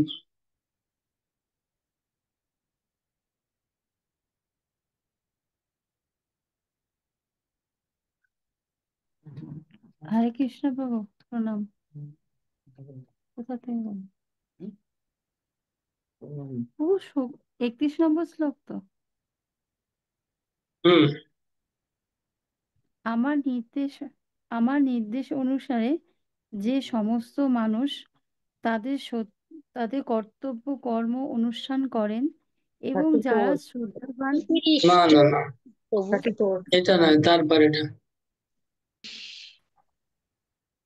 ও সমস্ত জীবই ইন্দ্রিয়গ্রাহ্য বস্তুতে আসক্তি অথবা বিরক্তি অনুভব করে, কিন্তু এভাবে আসক্তি ও বিরক্তির বশীভূত হওয়া উচিত নয়, কারণ তা পারমার্থিক প্রগতির পথে প্রতিবন্ধক স্বরূপ। হরে কৃষ্ণ। প্রত্যেক কাজে আমাদের আসক্তি আর বিরক্তি জড়িয়ে রয়েছে। সব কাজের মধ্যে হয় আসক্তি নাহলে বিরক্তি, সমস্ত কাজের মধ্যে আসক্তি অথবা বিরক্তি আছে।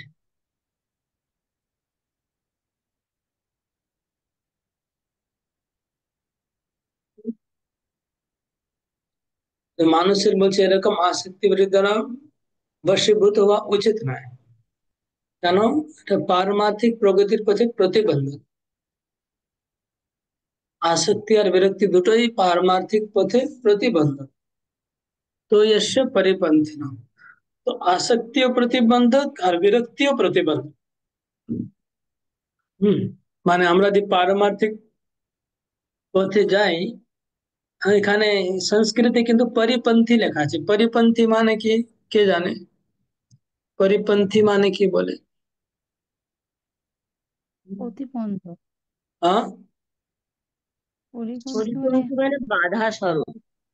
বাধা স্বরূপ, প্রতিবন্ধ, বাধা স্বরূপ, হিন্ডারেন্স।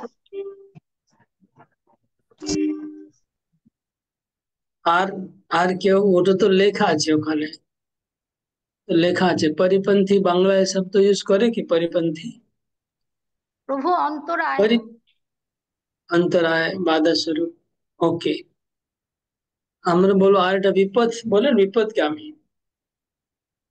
বা অন্য পথে নিয়ে যায়, তো কি বলে? পথভ্রষ্ট। এই পথভ্রষ্ট করে দেওয়া বা অন্য পথে নিয়ে যাওয়া। যে আমরা ভক্তি মার্গে যাচ্ছি, আমরা চলে যাচ্ছি, যদি আমরা কোনো বিষয়ে আসক্ত হয়ে যাই তাহলে আমরা পথভ্রষ্ট হয়ে অন্য রাস্তায় চলে যাব। যদি কোনো জিনিস প্রতি বিরক্ত হয়ে যায় তাহলেও আমাদের রাস্তা থেকে বিচ্যুত অন্য রাস্তায় চলে যাব। মানে সাংসারিক যে কোনো বস্তুতে আসক্তি হলেও আমরা পথভ্রষ্ট হই। পথভ্রষ্ট হওয়া মানে কি? পথভ্রষ্ট হওয়া মানে, যদি আপনারা ধরুন কোথায় যাচ্ছেন, কলকাতায় থেকে মায়াপুর যাচ্ছেন, এখন রাস্তায় হয়তো কোথা থেকে বাঁ দিকে যেতে হবে, ডান দিকে যেতে হবে, এরকম চিহ্ন লেখা আছে, নোটিশ বোর্ড লেখা আছে।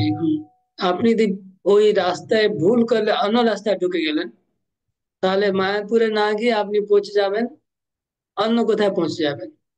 হয়তো রওনা হলেন মায়াপুরের জন্য আর পৌঁছে গেলেন আপনারা নবদ্বীপে বা অন্য কোথায়, তাহলে এটাকে বলে পথভ্রষ্ট হয়ে গেল। ঠিক সেরকম ভক্তি পথে আমরা ভক্তি করতে করতে যদি কোনো বিষয়ের প্রতি আসক্ত হয়ে যাব, তাহলে পথভ্রষ্ট হয়ে অন্যদিকে চলে যাবে গাড়িটা। আর বিরক্তি হয়ে গেলেও অন্য দিকে চলে যাব। এই জন্য বলছে ভগবান যে ইন্দ্রিয়ার্থে রাগ দ্বেষ ব্যবস্থিত। পৃথিবীতে যে কোনো বিষয় আছে, পৃথিবীতে যত কিছু আছে, যে কোনো জিনিস আমার সামনে যদি রাখা হয় তো আমরা দুটো রেসপন্স হবে, আমার অন্দর থেকে দুটো রেসপন্স আসবে, দুটো প্রতিক্রিয়া আসবে। একটা হচ্ছে রাগ আর দ্বেষ। রাগ মানে আসক্তি, দ্বেষ মানে বিরক্তি। হয় আমি আসক্ত হয়ে যাব, নাহলে বিরক্ত হব, যে কোনো একটা হবেই হবে। আর এই দুটো দ্বারাই ভক্তি থেকে ভ্রষ্ট হব, পথভ্রষ্ট হয়ে যাব।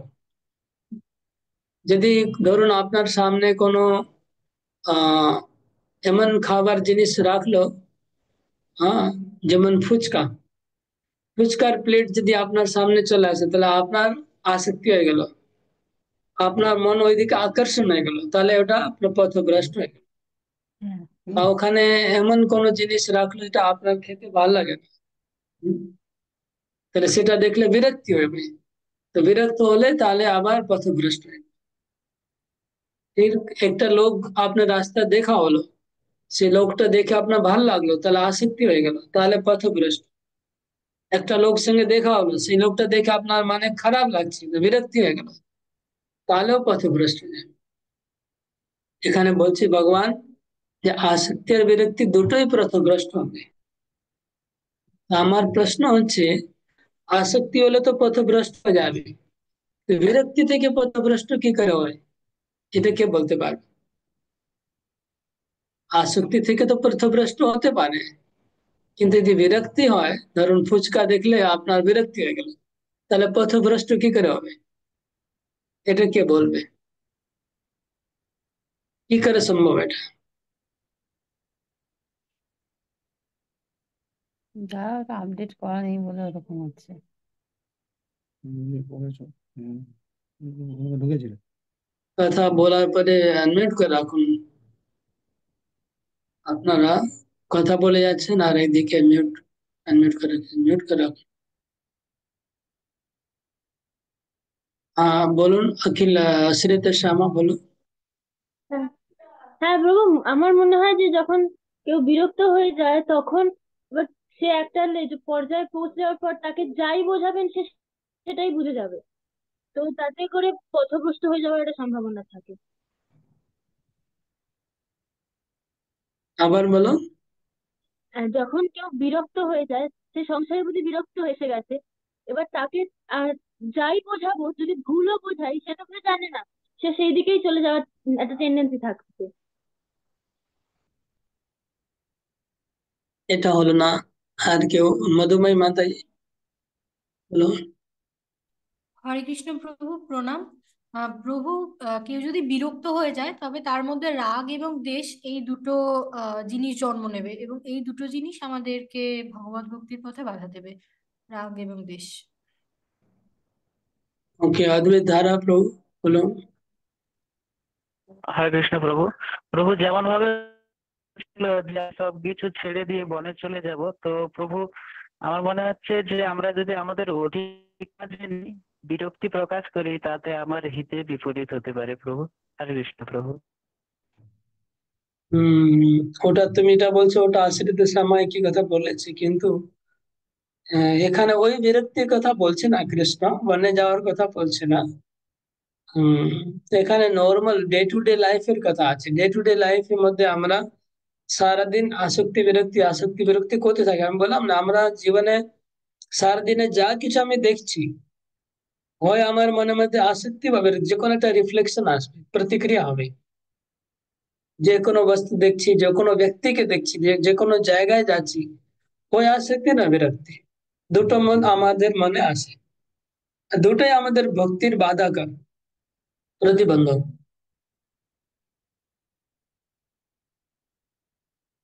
ওকে, তো আমি বলছি, এটা আপনি তখনই অনুভব করতে পারবেন যখন মন মানা ভাব জিনিসটা বুঝছেন, যখন আমি সর্বদা ভগবান বলছে, সর্বদা আমার চিন্তা করো। এটা যখন প্র্যাকটিস করবে কেউ, তখনই এই শ্লোকটা বুঝতে পারবে। যখন আমি সর্বদা কৃষ্ণের চিন্তা করতে হবে আমাকে, তখন আমি কোনো জিনিস প্রতি আসক্ত হব, তখন কৃষ্ণের চিন্তা না করে তার চিন্তা মাথায় চলে আসবে কি না? ঠিক সেরকম যখন কোনো জিনিস বিরক্তি হবে, তখন সেই চিন্তা, নেগেটিভ চিন্তাটা আমার মনের মধ্যে চলে আসছে। আমার মনের মধ্যে নেগেটিভ বা পজিটিভ কোনো চিন্তাই থাকবে না, তাহলে আমি কৃষ্ণ চিন্তা করতে পারবো।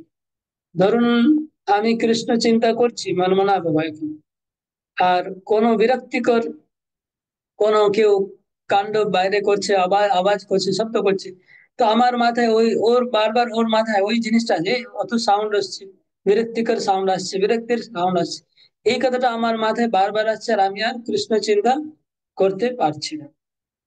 বুঝে গেল? তো এইভাবে বিরক্তি আর আসক্তি দুটোই আমাকে বাধা দেবে। হয়তো আপনি জব করছেন, আর কোনো লোক বসে আছে কাছাকাছি কোনো দূরে, সেই লোকটা আপনার তার প্রতি রাগ আসছে, সেই লোকটার প্রতি, তাহলে আপনার কৃষ্ণ চিন্তা না করে তার চিন্তা করছেন, নেগেটিভলি চিন্তা করছেন, কিন্তু কৃষ্ণ ছাড়া ইতর বিষয় চিন্তা মাথায় ঢুকে যাচ্ছে। এটা হচ্ছে বিরক্তি বা আসক্তি, দুটোই আমাদের ভক্তি পথে বাধা। বুঝতে পারলেন কি কি বলছি? কে বুঝতে পেরেছে? হ্যাঁ, একজন বলুন কে বুঝতে পেরেছে। আহ হরে কৃষ্ণ বাবু, দণ্ডবত প্রণাম। হ্যাঁ বলুন। হ্যাঁ, বুঝতে পেরেছি। ধরুন আমি যখন ভক্তি করতে বসেছি বা কিছু কৃষ্ণের কোনো গীতা পড়তে বসেছি, পাশে পাশে কোনো জায়গা থেকে কোনো বিশাল বিশাল সাউন্ড বক্সে আওয়াজ আসছে, তখন আমার বিরক্তি হচ্ছে। ওইটা আমার আর ওই কনসেপ্টে তখন ওখানে চলে যাচ্ছে, তখন আমার ভক্তি আর হচ্ছে না। রাইট। হরে কৃষ্ণ। তো এইভাবে বিরক্তির সময় আমার মনটাও কিন্তু ওই চিন্তাটা করছে। তাহলে এখন আসক্তি আর বিরক্তি থেকে মুক্ত কি করে হবো? যে কোনো জিনিস দেখলে আসক্তি, আর যদি কোনো ভালো গান বাজে তাহলেও মন ওখানে যাবে, খারাপ গান বাজলেও মন। খুব ভালো, হয়তো আপনি ছোটবেলা কোনো ভালো গান, বাংলা গান, সিনেমা ছবির গান, আপনার পছন্দ গান ছিল, সেই বাংলা গানটা কেউ চালিয়ে দিল বাইরে, হ্যাঁ পূজা চলছে আর সেই গানটা চলছে, আপনি জব করছেন, তাহলে সেই ভালো গানটা যা বাজছে সেখানে আপনার মনটা বারবার ওখানে যাচ্ছে। আর যদি কেউ খারাপ গান বাজায়, খুব আজকাল যেটা মডার্ন, খুব কান ফেটে যাচ্ছে, হৃদয় ধাক্কা লাগছে, জোর জোর মিউজিক, তাহলেও বিরক্তি হচ্ছে। বিরক্তি হলেও মনটা ডিস্টার্ব, আসক্তি হলেও মন ডিস্টার্ব। তাহলে এই আসক্তি আর বিরক্তি থেকে কি করে মুক্ত হওয়া যায়, কে বলতে পারে? আমি আগে বলেছি, আগে ক্লাসেও বলেছি, দ্বিতীয় অধ্যায়ে আলোচনা হয়েছে এটা নিয়ে। দ্বিতীয় অধ্যায় এর উপরে আলোচনা করেছি, কি করে এই দুটোই আসক্তি আর বিরক্তি থেকে আমি অ্যাভয়েড করব, কি করে, মানে গান তো বাজছি।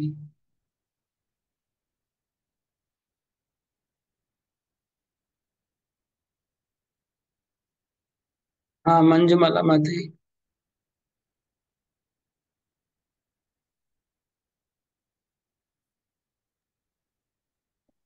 আমি যদি ওই আমার পছন্দের গানের সুরে ছন্দে হরিনাম কীর্তন করি, বা ওই অপছন্দের গান যেটা আমাকে বিরক্তি দিচ্ছে ওই ছন্দে কীর্তনটা করতে থাকি, তাহলে আমার ওর থেকে মুক্ত হতে পারবো।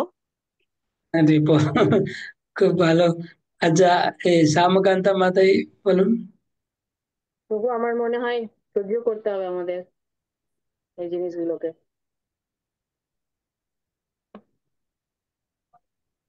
ওকে, তো এটা আমরা গানের মধ্যে ঢুকিলাম, কিন্তু আমার সাবজেক্ট হচ্ছে আসক্তি আর বিরক্তি, রাগ আর দ্বেষ। তো কোন জিনিসের প্রতি আমার আসক্তি আছে, কোন জিনিস আমার খেতে খুব ভালো লাগে, আর কোন জিনিস আছে আমার ওটা দেখলেই রাগ আসে, খেতে খেতে কি ও রান্না দেখলেই আমার রাগ চলে আসে। তাহলে এই রাগ আর দ্বেষ থেকে কি করে মুক্ত হবে মানুষ? তো এর উপায় হচ্ছে, আমি আগে বলেছি, আপনারা ভুলে গেছেন, যেখানে কৃষ্ণের যেটা ভালোবাসি সেটাতে আমার আসক্তিকে লাগিয়ে দিতে হবে। আর যে জিনিসটা কৃষ্ণ পছন্দ করে না তার মধ্যে আমাকে বিরক্তি করে দিতে হবে। বুঝতে পারছেন? আমি বিরক্তিটাকে কাজে লাগাবো, যে যে জিনিস কৃষ্ণের প্রতিকূল ওখানে আমি বিরক্তি করব, যেটা কৃষ্ণের অনুকূল সেখানে আসক্তি করব। তাহলেই মুক্ত হতে পারবো, না হলে সম্ভব হবে না আসক্তি বিরক্তি থেকে মুক্ত হওয়া, নাহলে অসম্ভব। अनुकूल्य से संकल्प प्रातिकूल्य से वर्जना, भक्ति अनुकूल मात्र कार्य स्वीकार, भक्ति प्रतिकूल भाव वर्जन अंगीकार। এটা হচ্ছে ফর্মুলা আসক্তি আর বিরক্তি থেকে মুক্ত হওয়ার। হরে কৃষ্ণ।